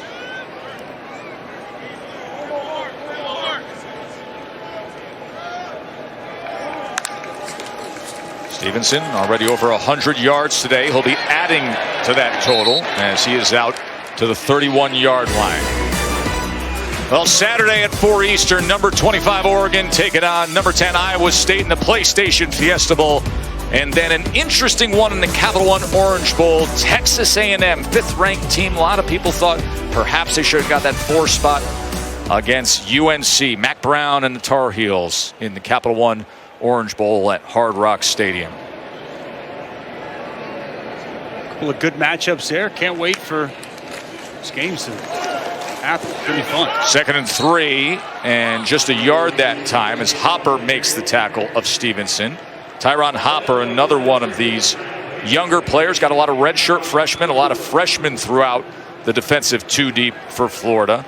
You know all about the headlines that the great pass catchers, right? The guys that you're familiar seeing are opting out, not playing for Florida, be it Grimes or Tony or Kyle Pitts getting ready for the NFL. But you look throughout that defensive 2 deep and you see a lot of names that we're not used to when we call a Florida game. 3rd down and 2. Rattler fading back to his own 20 and somehow getting it downfield, but it's incomplete. Stevenson had to wait for it as Carter was coming after Rattler, and they'll be punting away on 4th down. It's good pressure on Spencer Rattler. Nice wrap by Zachary Carter as Rattler wanted to roll to his right. Carter was in his face, puts the ball way up in the air. Plenty of time for Trey Dean to show up and give a big hit on Ramondre Stevenson to create the breakup. So Reeds Munshaw on to punt away.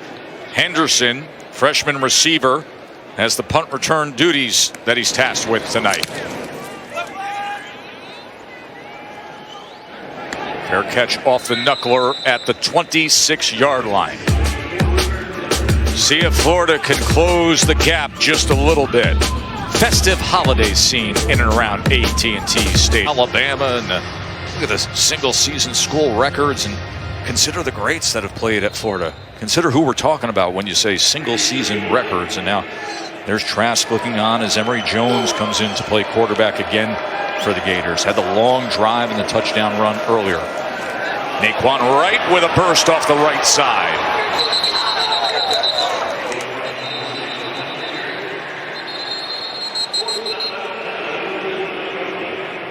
Flag is down, and then you see the numbers tonight. You go from those school records, Dusty, to circle those 3 There is no foul interceptions. on the play. The contact was ruled illegal. The result of the play is a 1st down.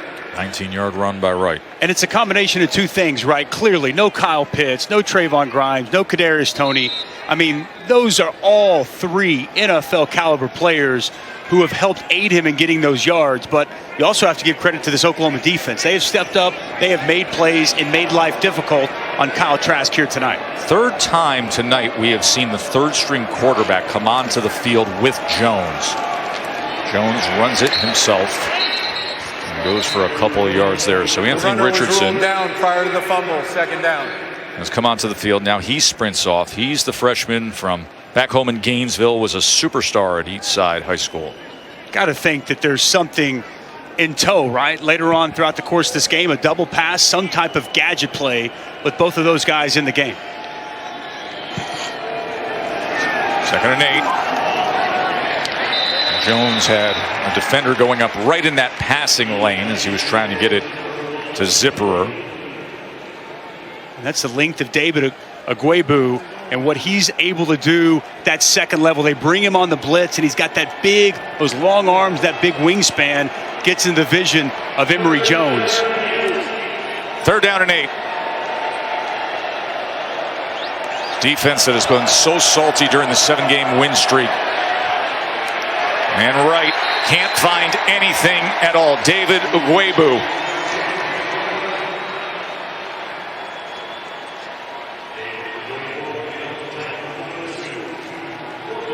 We just talked about David Agwebu and his length. And he's got the running back, and you see him run and blow up Rick Wells. Fights through the block and gets the TFL on 3rd down. A couple of nice back-to-back plays by the linebacker. Jeremy Crawshaw is the new punter for Florida. 6'4" freshman from Australia. As Mims, the return man, calling from the fair catch at about the 11-yard line. So Jones didn't do much better, and now Rattler's going to have the ball back in his hands, up 31-13 when we return to the Goodyear Cotton Bowl Classic.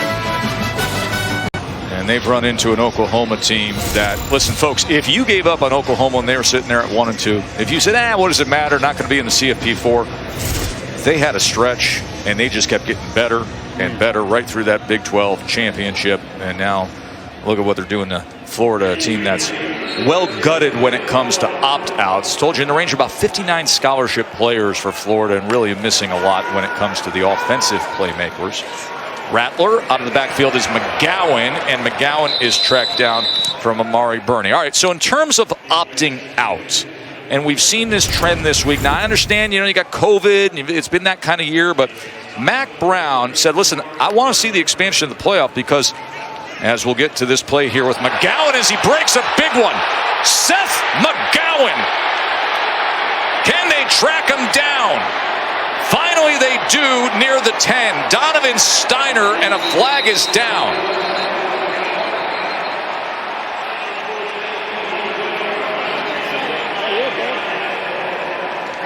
I think a horse collar there at the end, Joe. Personal foul, horse collar tackle, defense number 13. Half the distance to the goal, automatic 1st down. 73-yard run by McGowan. And it's outstanding blocking on the edge. You see big 59, Adrian Ely, Creed Humphrey, Tyrese Robinson all help secure blocks and open up a big 73-yard run for Seth McGowan. This rushing attack of Oklahoma, I think, really been the story offensively. Their ability to win the line of scrimmage and run the ball at will has been really impressive against this Gator defense. 1st and goal. And Stevenson in as the back next to Rattler. Rattler pulls it, had a man right in his face. We don't do bounce passes in this game, Mr. Mims. Forward and incomplete, 2nd down. That is incomplete as Brenton Cox was right in the face of Rattler. 73-yarder by Seth McGowan, who's from right nearby in Dallas. Was a sensation at Mesquite Petite. Went for over 3,700 yards, 45 touchdowns as a star high school player in DFW area before he went to OU. Extremely talented. He was a big key factor before Ramondre Stevenson got back with this ball club and making his impact felt here tonight, both on the ground and catching the ball. 2nd and goal. Stevenson to the edge, into the end zone. Flag is down back at the 5-yard line. Holding, offense, number 52, 10-yard penalty, replay 2nd down. They're going to walk it back. That's Tyrese Robinson, the right guard.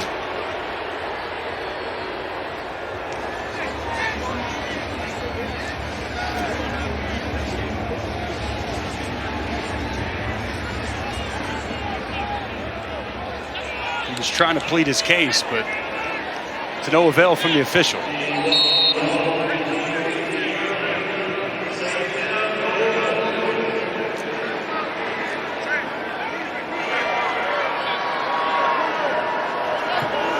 Olin Stevenson in the backfield here. 2nd and goal all the way back to the 15-yard line. And going back inside the 5 to Jeremiah Hall. And it'll be 3rd and goal. That's what gets set up when you run the football so effectively. Play action pass, and that's Jeremiah Hall, who's the H-back. He's a fullback, fakes the block on the linebacker, comes wide open in the middle of the field, and Spencer Rattler locates his target. Is there a Dimitri Flowers type? We've often utilized that kind of player in that position. 3rd and goal for Oklahoma. Rattler looking left. Batted and incomplete. Bogle got up and denied it. Good athleticism by Chris Bogle on the edge. Shuts his rush down as he sees Spencer Rattler trying to find Stevenson in the flats. Gets that right hand up and knocks the ball down. Well played by Chris Bogle. He's been all over the field tonight for this Gator defense. So what was a 1st and goal, then the penalty, pushed back, turns in to a Burkich 20-yard attempt.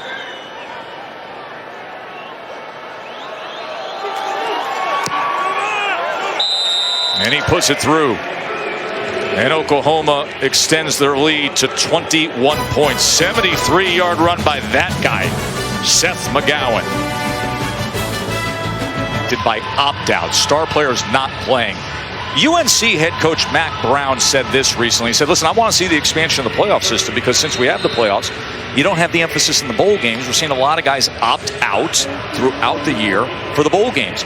He says, put it to 6 or 8 because what we've learned is, Dusty, nobody opts out of the playoffs. So sort of forces your hand as to where college football is right now, that if you expand the playoffs, you're going to get more participation. But here's the problem. Listen, I love the bowls. I love the great tradition. But when you got these great games, I understand COVID's playing a role this year. But it was only a few years ago we were reacting when somebody like Christian McCaffrey opts out. What's going on? What's happening to the sport? Now it's commonplace. We're devaluing the bigger bowl games. We're devaluing other bowl games, not the playoffs. Expansion, the reality yes is, well, yeah, I think expansion for a multitude of reasons. This is one of them. I'd like to see an expansion regardless, but you're going to have to find ways to continue to incentivize players to want to play throughout the course of the season. Not that I love that, but that's just the reality of where players' mindsets are today. Once they're out of a season, once they have no chance to compete for a championship of any kind, we're seeing players opt out. Emory Jones, first down, a little bit of pressure, goes downfield and off the fingertips of Justin Shorter. Now, the one question I would have, and I thought Dan Mullen, we asked him about this a couple of days ago, was a great point he made. Is this because of COVID this year? Because it is so different. These aren't real, similar bowls where you're going in and you're spending a week in a city and you're getting gifts and all the things that come with a bowl game. Is this a COVID year we're seeing all the opt-outs, or is this a sign of things to come? Time will tell. Davis breaking tackles and getting free. Malik Davis with a strong run there for the Gators. Holly, you had the chance to spend some time with the Gators AD, Scott Strickland. What did he say about this? That's right. And keep in mind, he's just rotating off of the College Football Playoff Committee. And he said, we have got to add value back into the postseason that goes beyond just the college football playoffs. So I think that was a great point by AD Scott Strickland. Both he and Joe Castiglione of Oklahoma are just rotating off their turn. There's Jones, and Jones making the most of it for a few yards.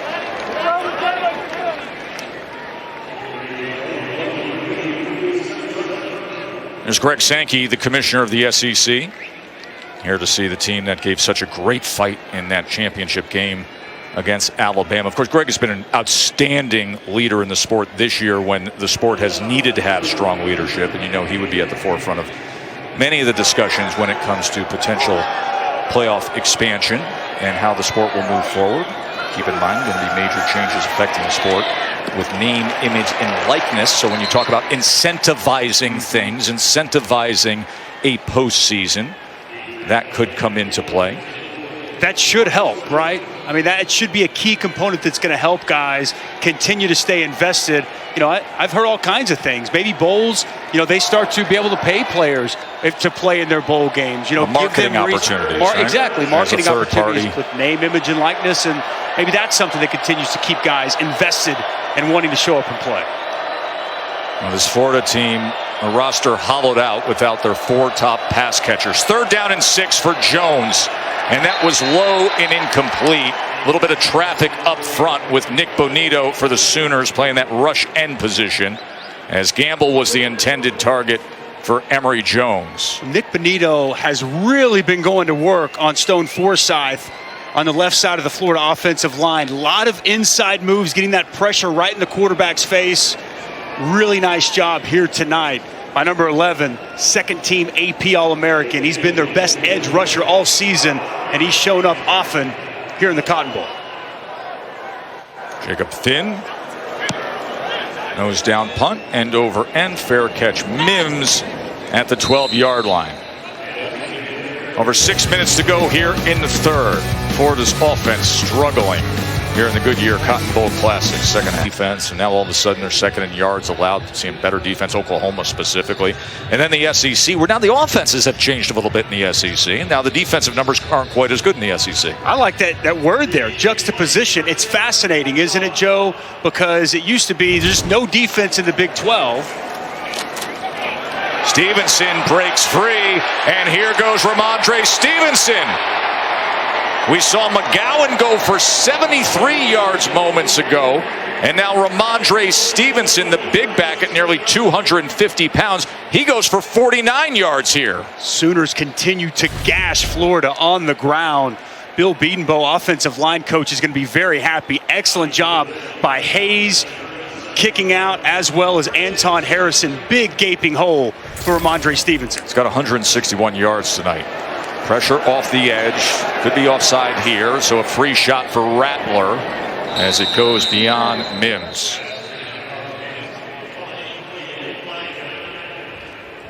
Saw the flag there. Offside in the neutral zone at the snap. Defense number 15. 5-yard penalty, replay, first down. You know, previously everybody just pointed to the Big 12, played no defense. They didn't acknowledge the offensive minds, quarterback play, how good the offenses were. But it's fascinating now in the SEC, and they've got fantastic defensive personnel. But look at the offensive coaching staffs that are now in the SEC. Look at the personnel, the quarterback play. It's leveled up. We don't hear that it's bad defense. We hear it's just good offense. It's interesting, the dichotomy between the two leagues and how we view them and how we talk about, is it bad defense or is it good offense? And I thought Nick Saban had the best point earlier this season. And he said college football has changed. You no longer win with great defense because good offense beats good defense. Isn't it fascinating too, just you think about why is Nick Saban a great coach? The ability to adapt, and this is a year about adapting. Rattler, he gets free and he'll run for a first down. Holly, you and I were on a call with Coach Saban earlier today, and he talked about adapting. He was talking about recruiting, but that was a big part of his theme as to why he feels his program is at success this year, the ability to adapt. Well, that's right. It's because they signed the top recruiting class in the country, and he said he had to adapt with different Zoom calls and how to communicate players during a pandemic. He said, I've talked to more kids than I ever have before, but he had the quote of 2020 in my mind, adapt or die. The dinosaurs didn't adapt, and we don't see them anymore. Nick Saban, thank you for that gem. We will see Coach Saban right here on this field come New Year's Day against Notre Dame. Marcus Major with the carry here as he gets to the 15-yard line. Of course, number 1 Alabama, number 4 Notre Dame. It is a Rose Bowl game presented by Capital One at 4 Eastern.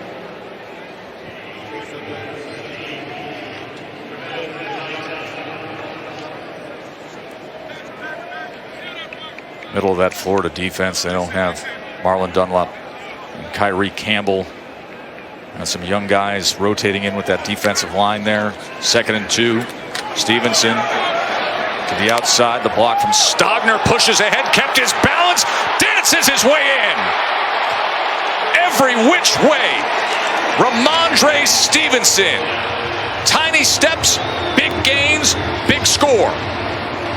Big body, tough runner, and you're not going to bring him down with arm tackles. Looks like a tired Gator defense here in the second half as they continue to go back to the well. Looks like the ladder drill here, Dusty. Oh, no question. Watch the footwork, the determination, and nobody gets a good shot on him as he hits the brakes. They fly right by, and he keeps working his way into the end zone. What a night for Ramondre Stevenson.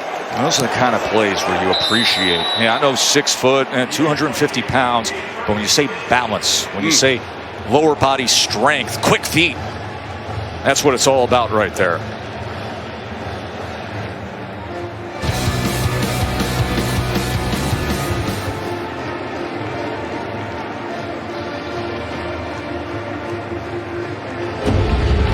This kid's crazy. Imagine Friday back. Raw to talk about. 41-13. Only the second time that these two blue blood programs have met up. Far different than the first game, right? First game, BCS National Championship in January of 09. Bradford, Tebow, Percy Harvin, and that thriller in Miami. But the Gators won 24-14, and here a Gators team with, a superstar quarterback, but a lot of new faces out there on the field. Trask struggled early. Oklahoma then found the rhythm again before halftime, and it's been all Boomer Sooner. 297 now on the ground, Joe, this Oklahoma rushing attack. Just running the ball at will on Florida here throughout this game. Right on the return. Chance to go down and visit with Holly.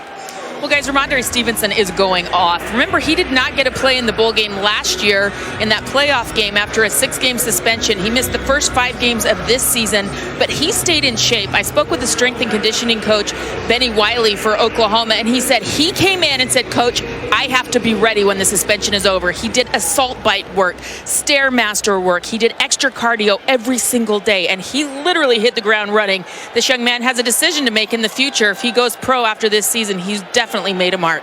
17 attempts for 179 yards tonight. Pierce breaks the first tackle, breaks the second tackle before he is knocked out of bounds. You really consider a flag is down on that near side, but you consider who wasn't around early on. The key suspensions, Stevenson. After the play, personal foul, late hit out of bounds, defense number 88. 15-yard penalty added to the end of the play. Automatic first down. You see what Stevenson can do. You see how valuable he is. And then on the other side, defensively, Ronnie Perkins, headline maker. Imagine if they had the full roster earlier this season. If there was an understanding and a normal start to the year, what could have been for this Oklahoma team. And there's a lot of people that think the way that they played at the end of the year, one of the best 4 teams in college football. So it's a great point you make. You could argue those are the 2 best players offensively and defensively on this Oklahoma football team. And once they got those guys back, they have been at a different level as a team and just clearly impact every piece of this Oklahoma football team. You tell me, my man. You tell me. Listen, I understand the 2 losses earlier, but in terms of how this team's playing, what you would want to see on the field, this team among those 4, roll the dice, see how it would be, what it would look like. Yeah, but I hear what you're saying, and this is why I would like to see I didn't expansion. say they earned it. I'm just saying, but then you look at a Texas A&M team, right? You know what I mean, who put together a quality 8-1 season, an all-SEC schedule, beat this Florida Gator team when they were at full strength earlier in the season. So that gets dicey and tough. Do I think Oklahoma could compete with Notre Dame, potentially beat them? Absolutely, but what you did on the field and what your resume is, I think that has to matter. There's no doubt. Hey, I'm not making the argument for it. I'm just saying the way this team's playing right now, how much would you like to see them get a shot? No doubt. And then we get back to that old expansion conversation, don't we? What would happen if we were at 8? What would happen if we were at 6? And a team like this that's playing better ball as the year goes on gets their at-bat. And I'd like, if you win your conference championship, you get an opportunity to compete for the national championship, right? I think that's another way to make the conference championship games matter that much more. 4th down and 1, and Jones will have it and a lot more as he strides his way inside the 20-yard line. Gives a little something Pat Fields, the safety. And Emory Jones running the football has been one of the most effective aspects of this Gator offense here tonight. Quality hole off the right side. You see the acceleration from Emory Jones. Richardson in the game as well. We've seen this personnel group multiple times with both quarterbacks. You see number 2 Timeout, out there to the top of your first screen. And a half, 30 seconds. Dusty, we're getting set for New Year's Day. College football playoff. Clemson and Ohio State will dance that dance in an all-state Sugar Bowl. I can't wait for this matchup, man. It's going to be so good. And here's the thing with these Clemson wide receivers. You want to go up to the line of scrimmage, you want to press them, you better get to Trevor Lawrence quickly, because if not, a guy like Amari Rodgers is going to make you pay with the big shot down the field. And Ohio State, they found something with the former Oklahoma running back, Trey Sermon. How about Wyatt Davis and company up front being physical? And you'll see here, they influence the defensive end up. One cut by Trey Sermon makes a couple of guys miss, and it's off to the races as he had himself a ball game in the Big Ten Championship with over 300 yards on the ground. I can't wait for this matchup. A lot of trash talking, a little bit of rivalry. It's going to be fun. Here's Jones on 1st down as Davis gets it out of the backfield, spins his way inside the 10. Now, there was news today concerning that game, the college football playoff semifinal that we'll see at the All-State Sugar Bowl, and that's that Clemson will be without their play caller. Tony Elliott, longtime offensive coordinator, he tested positive for COVID-19. How much does that concern you? I mean, it has to concern you quite a bit. I mean, he's done an excellent job calling the plays, but as long as Trevor Lawrence is still there, Joe, I think that offense is going to function just fine. Davis, right at that line to gain before he was tackled by John Michael Terry. Elliott's been the play caller for 6 years with Clemson, but they won't have him available come Friday against Ohio State. Of course, Ohio State trying to avenge things from a year ago in the postseason. That has been a great source of motivation.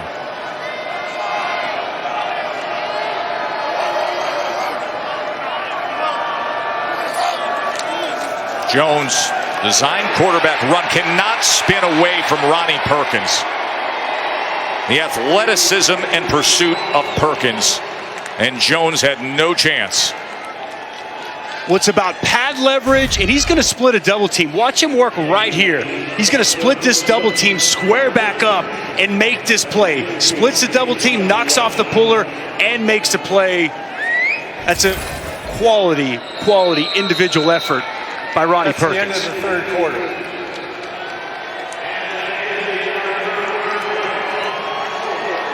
Oklahoma, 3 straight college football playoff appearances that look nothing like this. Get their chance to come out here and make a statement as to where they are and where they're headed. We're headed to the 4th quarter, and it's all Sooners.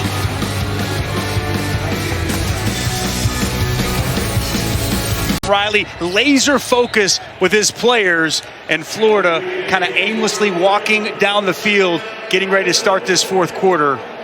We'll see if they can punch it in. Emory Jones, future of the program at quarterback, redshirt sophomore from Georgia.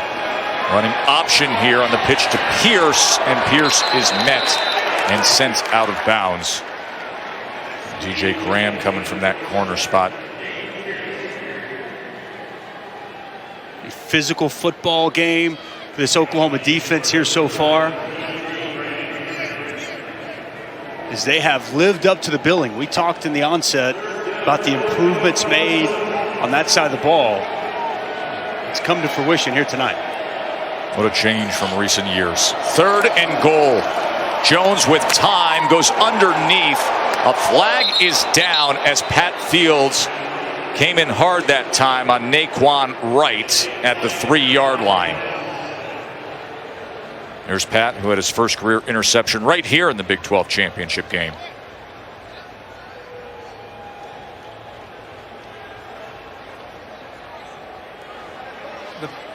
The pass is complete. Personal foul. Targeting. Defense number 10. Half the distance to the goal. Automatic first down. The play is under review.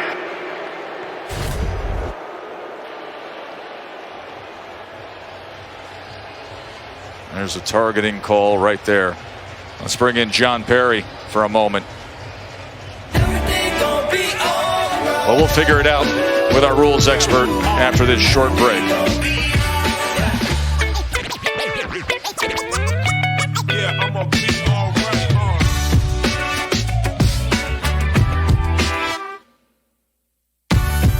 And in my opinion, it's a good pickup. I just don't see it as a complete lower lead aim attack with the crown of the helmet. Here's a 4th and goal now for the Gators. Jones, and taken down was Wells by Asamoah. He had an interception earlier, and he comes up with the tackle there on 4th and goal. Instinctive play by Brian Asamoah, athleticism, twitchiness, and the Oklahoma defense bows its neck and keeps Florida out of the end zone once again.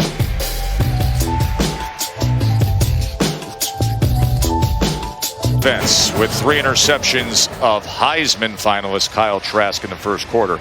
Now, Dusty, Kyle Trask without a touchdown pass.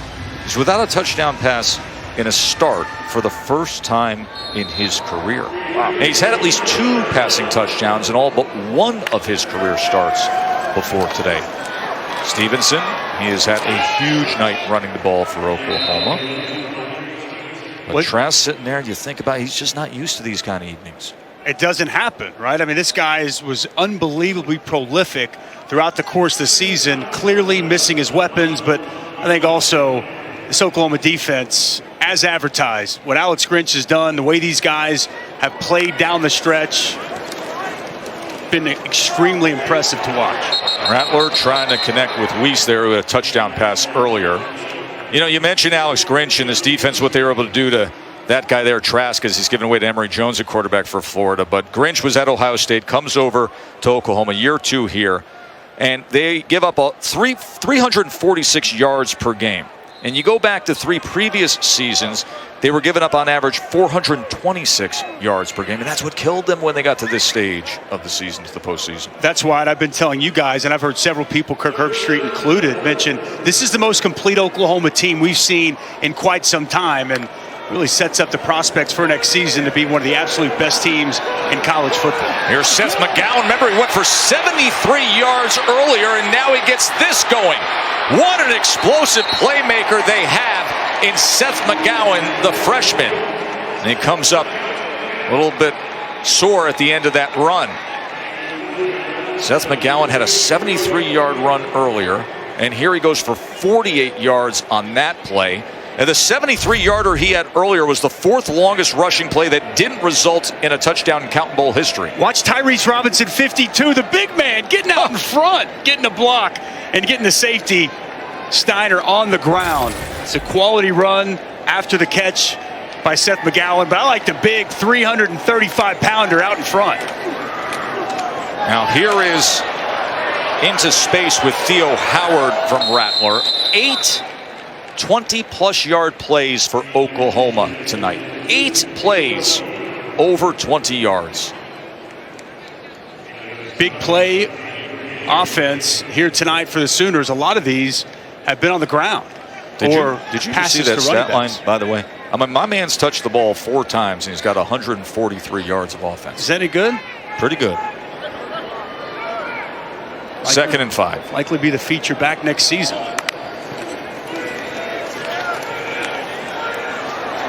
Rattler able to escape, and Rattler will have the first down, and a heck of a lot more as Rattler then glides down at about the 12-yard line. He is fired up. As you see his parents, Susan and Michael, it's his sister Olivia there. Big things ahead for Spencer Rattler. This is going to be one of the it teams going into next year. NFL Wildcard Weekend's coming your way January 9th and 10th. And we got the MegaCast on ESPN, ESPN Deportes, and ABC. Of course, the matchup, the date, the time is to be determined after the Week 17 games. Looking forward to that.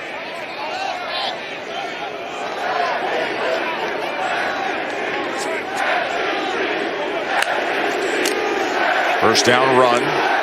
Marcus Major, and he can't get loose as Amari Burney makes the tackle.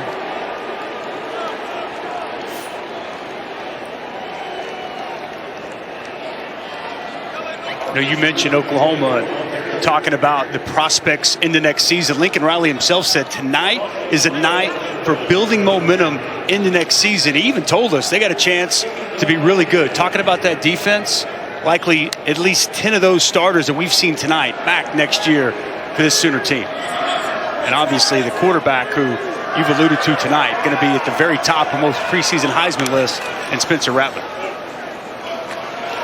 Major, a clear path into the end zone. And now this score is going to get real ugly. Flag is down. See if they walk this back. Flag is down at the 10-yard line, and they will. Number 77, 10-yard penalty from the spot of the foul. Replay second down. And Florida's sitting here down by 28 points right now. Eric Swinson going to pull around here once again. We have the counter. Swinson gets there on Burney, gets that arm around. Is close call. Burney trying to shed that block, and official saw enough to throw the flag. And you were mentioning it. This Florida team, they don't typically get blown out. No. In the last 30 years, Dusty, Florida's been beaten by more than 30 points only 4 times. Only 4 times in the last 30 years. Wow.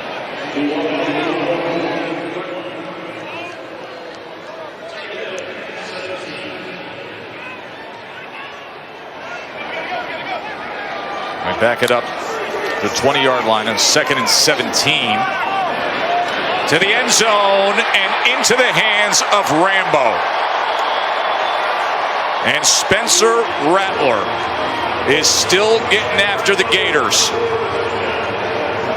That guy had a lot to do with it. Seth McGowan had the big reception, put him in position, and a 97-yard drive in the 4th quarter. You got it all working here tonight against the Gators, and quality pass there by Spencer Rattler off his back foot, just a little flick of the wrist, and ball put in perfect placement for Charleston Rambo to bring in another touchdown. 20-yard touchdown to Rambo from Rattler. Rattler has 3 touchdown passes on the night. Has that touchdown run too, and has the look of a guy who knows exactly where things are headed in the future, doesn't he? 48-13 in the Goodyear Cotton Bowl Classic.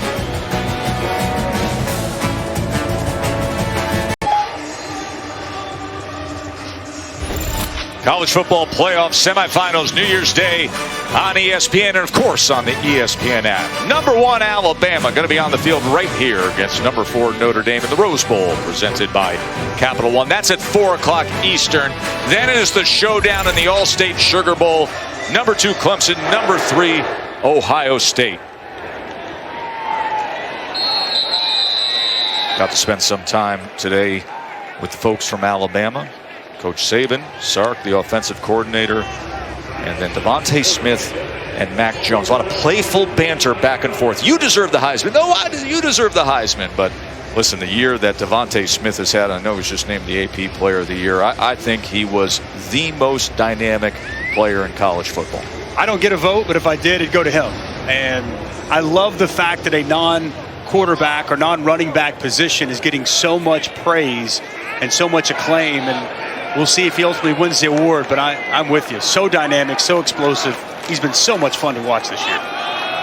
Davis trying to go ahead for a few yards. Give me a sense of hope, if there is any, for Notre Dame.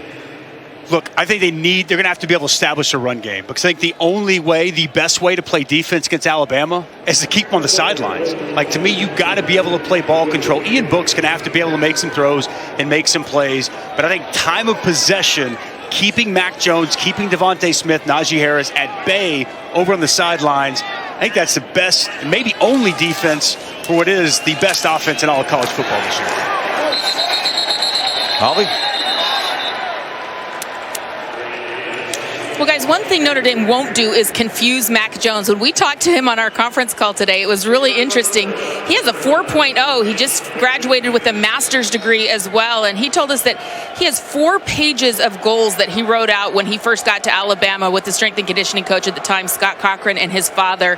He said, I've crossed off a lot of stuff on that 4 pages of goals, but more is still ahead for Mac Jones. All that offensive talent that they loaded up on this year. 3rd and 6 for Emory Jones, and that is off the hands of Gamble. It's been that kind of night for the Gators tonight, Joe. You know, without their star-studded pass catchers, and we've seen several drops throughout the course of the night, and just frustration on a lot of the faces of Florida players. Listen, they're trailing by 35. Some perspective. We mentioned this last 30 seasons. You don't see blowouts when it comes to Florida. But if this score holds up, it's going to be right there.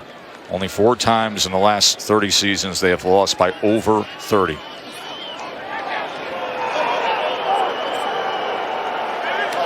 Bradshaw to punt. Mims the fair catch. Going to be fun to see Mims next year and all this talent on Oklahoma.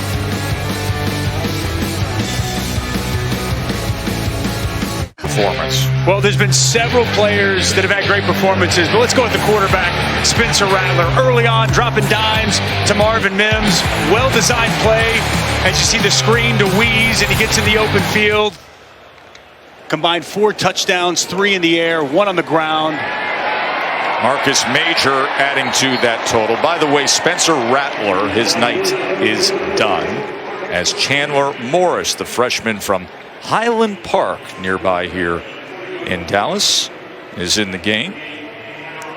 Morris had a touchdown run in the Big 12 championship game right here. He's Chad Morris's son, former head coach at Arkansas, who just wrapped up the season as Auburn's play caller and now headed to the bowl game. Auburn against Northwestern on New Year's Day.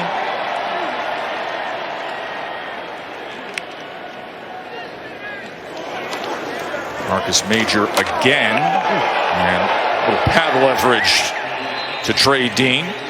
They're playing hard right through this 4th quarter, aren't they? Physical finish to that run. How about the young fans in attendance tonight, Joe? Even padded up, brought the helmet and everything. I love it. This guy's got a lot to smile about.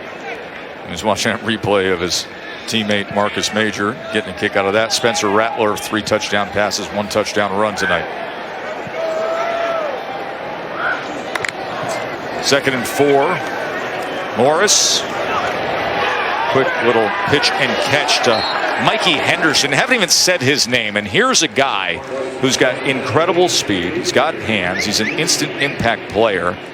Lincoln Riley said to us the other day, he goes, it's going to be fun just to see where he ends up playing, what position, because he could be one of these great H-back tight ends they have. He could be a full-time running back. He's really a jack of all trades, 6'2", 234 pounds. Dynamic playmaker. Versatility, man. As you just alluded to, he can do a little bit of everything, and I thought he'd have a bigger impact on the game here tonight, but moving forward, Mikey Henderson, a name to know in college football. 3rd and 2. And they'll be able to take more clock down as Major will get the first down for the Sooners. College Football Playoff Foundation, the largest sports entity supporting education in America. And this year, college football went big to show support for educators, recognizing the hard work, the long hours, and dedication to their students. ESPN is so proud to continue the support for the CFP Foundation. Together with the conferences, the schools, the bowl games, thousands of teachers directly impacted by that joint effort. For more about Extra Yard for Teachers, follow CFP Extra Yard. On behalf of all of us, we thank those teachers, especially this year. Morris to pass on 1st down. And it's incomplete as he was trying to connect with fellow freshman Trevon West. Definitely want to thank all the teachers out there. And also just want to say thank you to college football, to all these players, both the players we see on the field here tonight, but all across college football. it has not been easy to make this season go this year. It has been extremely trying, extremely difficult. These players, these coaches have had to sacrifice. And I'll be honest with you, Joe, we needed it, right? I think in this country, we needed college football.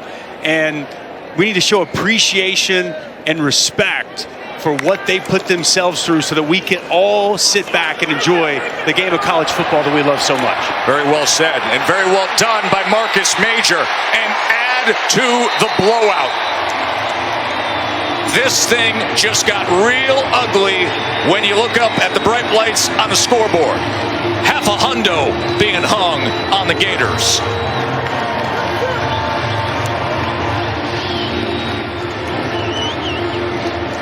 Man, oh man, has it gone south. And that's the exclamation point. As now Oklahoma over 400 yards rushing in this game here tonight. Wow. Got the backup quarterback in. We got the backup place kicker in. We got the backup running back for 110 yards. They're getting rolled. A roster is absolutely gutted with opt-outs, and this is what it looks like in the fourth quarter of a game like that. And you can hear the derision with the SEC chant for years and years and years. How many times did Oklahoma, how many times Big 12 and other rival conferences hear that loud tidal wave roar of SEC? And now these Oklahoma fans giving it right back in a deriding tone. And then the chop coming from Rattler. We said it earlier, the kind of night when they wanted to make a statement, but they had to make a statement. That's exactly right. I mean, coming into this game with as many players as Florida had opting out or injured, just not available, it went from a game that Oklahoma could win or should win to one that they needed not just win, but win impressively. And to their credit, they've done just that here tonight. From the onset, right? With the defense getting the takeaways, jumping up early 17-0, Florida fought back. But here in this second half, and really to close the first half, it's been all Sooners. You know, in boxing, we have a saying, when you get matched up with a certain opponent that you're supposed to knock out, you got to knock them out. Yeah. This was an opponent that came in hollowed out a bit, Florida.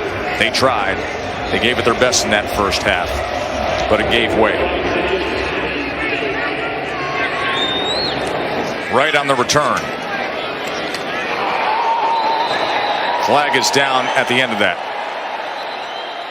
And Oklahoma is bringing all kind of juice right to the end of this thing.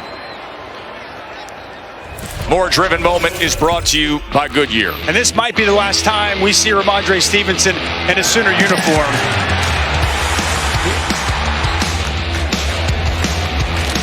He's been so good tonight. Give credit to the big guys up front. Big gaping holes. But Ramondre Stevenson, he showed power. He showed balance. Making guys miss. Whoop! And a huge night for number 29 in red. Missouri back in 1946 had 408 rushing yards against Texas in the Cotton Bowl. That was back in 1946. Oklahoma's got 409 rushing yards right now. If they don't lose another yard, this is the Cotton Bowl record. Damian Pierce with a good run.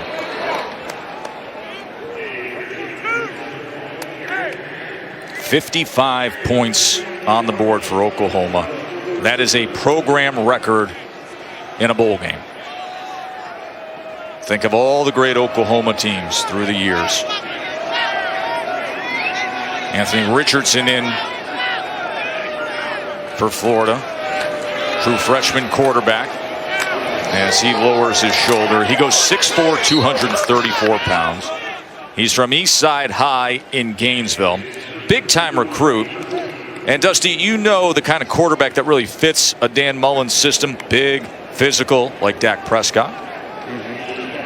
Tim Tebow. Yep. Going back to Alex Smith whenever he had him in Utah. I think that'll be fascinating to see. Emory Jones, I think he's going to be the guy that has a leg up in the race. And I would think that Anthony Richardson's going to have every opportunity coming up in the spring and in the offseason to compete for that starting job. And, you know, one thing, no one's getting lost. This is a good Florida football team this year. I mean, you know, we showed the numbers earlier. You know, barely lose to a really good Texas A&M team on the road. You know, oddly lose that LSU game in the fog that just didn't quite make sense. Played Alabama tougher and better than anyone else in the country has to this point. And they're going to end this season on a 3-game losing streak. And I think it's going to get lost just how good of a team and the strides that Dan Mullen continues to make in year number 3 as the Gators head coach. Lorenzo Lingard with the carry there as the flag is down. He was a prize prospect a few years ago. Final 4.5 minutes here. And you're getting ready, getting that Gatorade ready to be Goodyear Cotton Bowl Classic champions. Passing team number 89, 10-yard penalty, replay first down. This stands, it would be the largest margin of defeat for Florida in the last 30 years. Last 30 years. Wow. Crazy to think, because again, I have the utmost respect. Third time I've had this Florida team this year. It's a good football team. And clearly, as you mentioned, gutted from some of their personnel, but still did not anticipate this type of performance here tonight.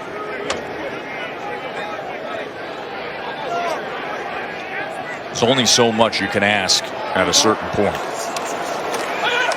Richardson to pass here on first down. Now he tucks and runs, and you can see how he can accelerate. It's a good run by Anthony Richardson. Had a sensational career at Eastside High School.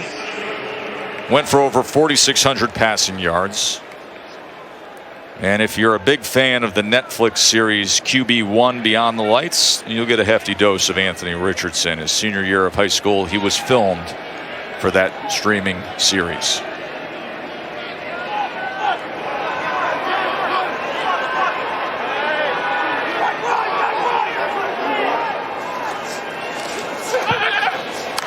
Richardson to the end zone and gets the touchdown to Pouncey.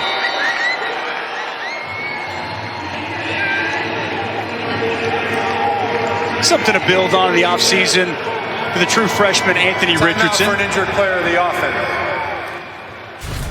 His first passing touchdown of his career. Stands strong in the pocket. You see his wide out, gives him the hand signal as he comes open and delivers the pass on target. Well executed, well done by Anthony Richardson here late in this ball game. So Jordan Pouncey with the 27-yard touchdown reception.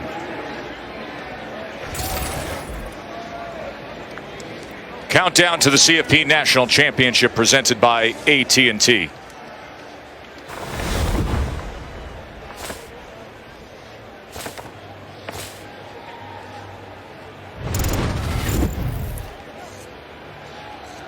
And come Friday at 8 Eastern, when Clemson takes on Ohio State in the All-State Sugar Bowl, all eyes will be on Trevor Lawrence. I don't think he's going to win the Heisman, but he's the best player in college football, Joe. I know we talked about Devontae Smith, and he's had, I think, the most impressive season of the year. But, boy, Trevor Lawrence, since he's been reinserted that team, seems like a man on a mission. What a career he's had there at Clemson. Chris Howard makes the extra point here. And it's back to 35. And the reason I say it's back to 35, because, folks, as of a few moments ago, that score would have been the largest margin of defeat in the last 30 seasons for Florida. Not often that you see it get sideways with the Gators through the years. But this is far different, unique circumstances that we're dealing with and how they came into this game. And so much so, and I'll say this, listen, we had a very honest, I felt, conversation with Dan Mullen yesterday. Yeah. He said there could become a point in the second half of this game where, you know, it could take on the quality of a spring game, the quality of an exhibition, where there's going to be developmental players on the field. He understood what he was dealing with who wasn't suiting up. And, Dusty, had this been the regular season, players wanted to play. They wanted to play in a bowl game. Right. Guys wanted to put a stamp on the season, finish things off, let's go out there and play.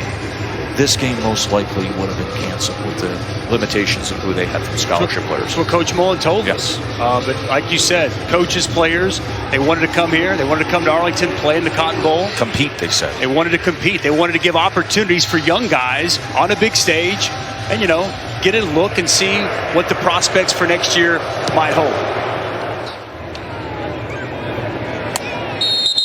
Well, what do you think next year holds 25 for Florida, yard my friend?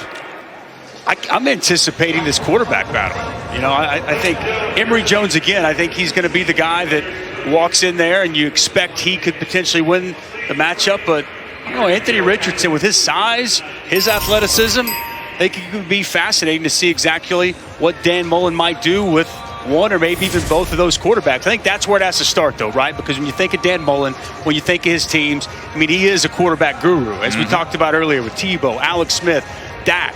Now what he's been able to do with Kyle Trask. I mean, he's had so much success at that position. It starts at that spot. But I like what he's built here in 3 years. 3 years, 3 New Year's, 6 games.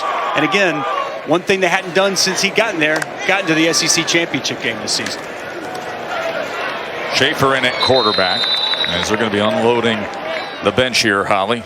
Well, you keep bringing up Dak Prescott, and so I have kind of a cool little update for you guys. Dak Prescott actually came here before the game and went in and visited with Dan Mullen. He was on crutches in that boot as he comes back from that ankle injury. I think it's really cool that he made time. That's the kind of relationship he has with Dan Mullen and Brian Johnson, guys that helped him out in his college career at Mississippi State. And here he came on crutches and everything. Dak Prescott making an appearance here today to see his good friend Dan Mullen.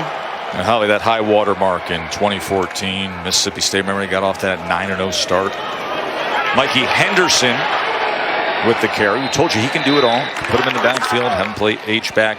Remember, stay tuned for live post-game coverage of the Goodyear Cotton Bowl Classic on SportsCenter after the game. Going to be a lot of perspective in terms of the numbers, the history of the route, and what they were able to do with the run game.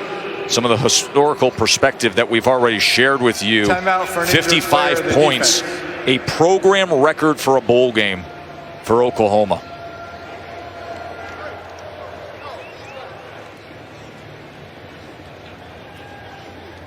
And that's with a program that's had far more prolific offenses than this one, Joe. You know, the thing about this Oklahoma team in particular was the balance, you know, that they're, you know, very solid on offense, had really stepped it up, and for the first time in a long time, you could say that you could make the argument that the defense is more impressive than the offense, and they have come out tonight and just absolutely put on a clinic. And, you know, we were talking with Lincoln Riley, and, you know, it was kind of a mixed bag with the offensive line this year. You know, they had a slow start to the season with COVID, and then midway through the season, they kind of hit their stride. And then here tonight, again, we're going to give these running backs a lot of praise, as well we should. But the line of scrimmage was absolutely dominated by the Oklahoma offensive line, and that's what's helped aid a Cotton Bowl record 431 yards on the ground. 431 rushing yards, a Cotton Bowl record. And this is one of the grand games of being, you know, tradition rich with power programs, with some of the best who have ever come through here. You got to go all the way back to 1946 to break that mark. That was Missouri went for 408, 1946, and they shatter that record tonight here against Florida. By the way, it's a great time of the year to just settle in and watch ball nonstop, isn't it? I know we spend so much time talking about the CFP, and you know, Friday afternoon through Friday evening is going to be special with what we get with the Rose Bowl game presented by Capital One right here, and then the All-State Sugar Bowl in New Orleans. But I'm very excited for what you're going to be doing, right? New Year's Day at noon. JT Daniels and Georgia against that undefeated Cincinnati team. That should be fascinating. They're stalking Coach Riley. They're stalking. They're hunting their prey here, Dusty. I think he figured out something was going on, and I think he's standing back and telling them to stay away. But no, I appreciate you mentioning that. We do have the Peach Bowl. I can't wait to see Cincinnati. That Georgia football team has been completely different since JT Daniels has taken over at quarterback. And Cincinnati, I think they're looking for respect. Felt that they were a little disrespected after a 9-0 season, and there it is. Lincoln Riley finally gets the bath that he's been waiting for. His first postseason bowl victory since he's been a head coach, and his first win against the SEC, and an impressive fashion here tonight, Joe. Remember, he was only 33 years old when he got the job. 4th year as Oklahoma's head coach, and no other Oklahoma coach has as many wins in their 4th year as Lincoln Riley. And they got legends, Wilkerson and Switzer and Stoops, but here he is, and he gets to taste the victory of a bowl win. A Goodyear Cotton Bowl Classic champions, and they do it in style. Kyle Trask, the Heisman finalist, it went south immediately in the first quarter. 3 interceptions and held without a passing touchdown in a start for the first time in his career. And 55 points, a program record for a bowl game for Oklahoma when they run for 435 yards. 435 rushing yards. That is a Cotton Bowl record. 55-20 the final. Oklahoma takes it. For Holly and Dusty, I'm Joe Tessitore, saying enjoy the rest of your night, including SportsCenter coming up right now.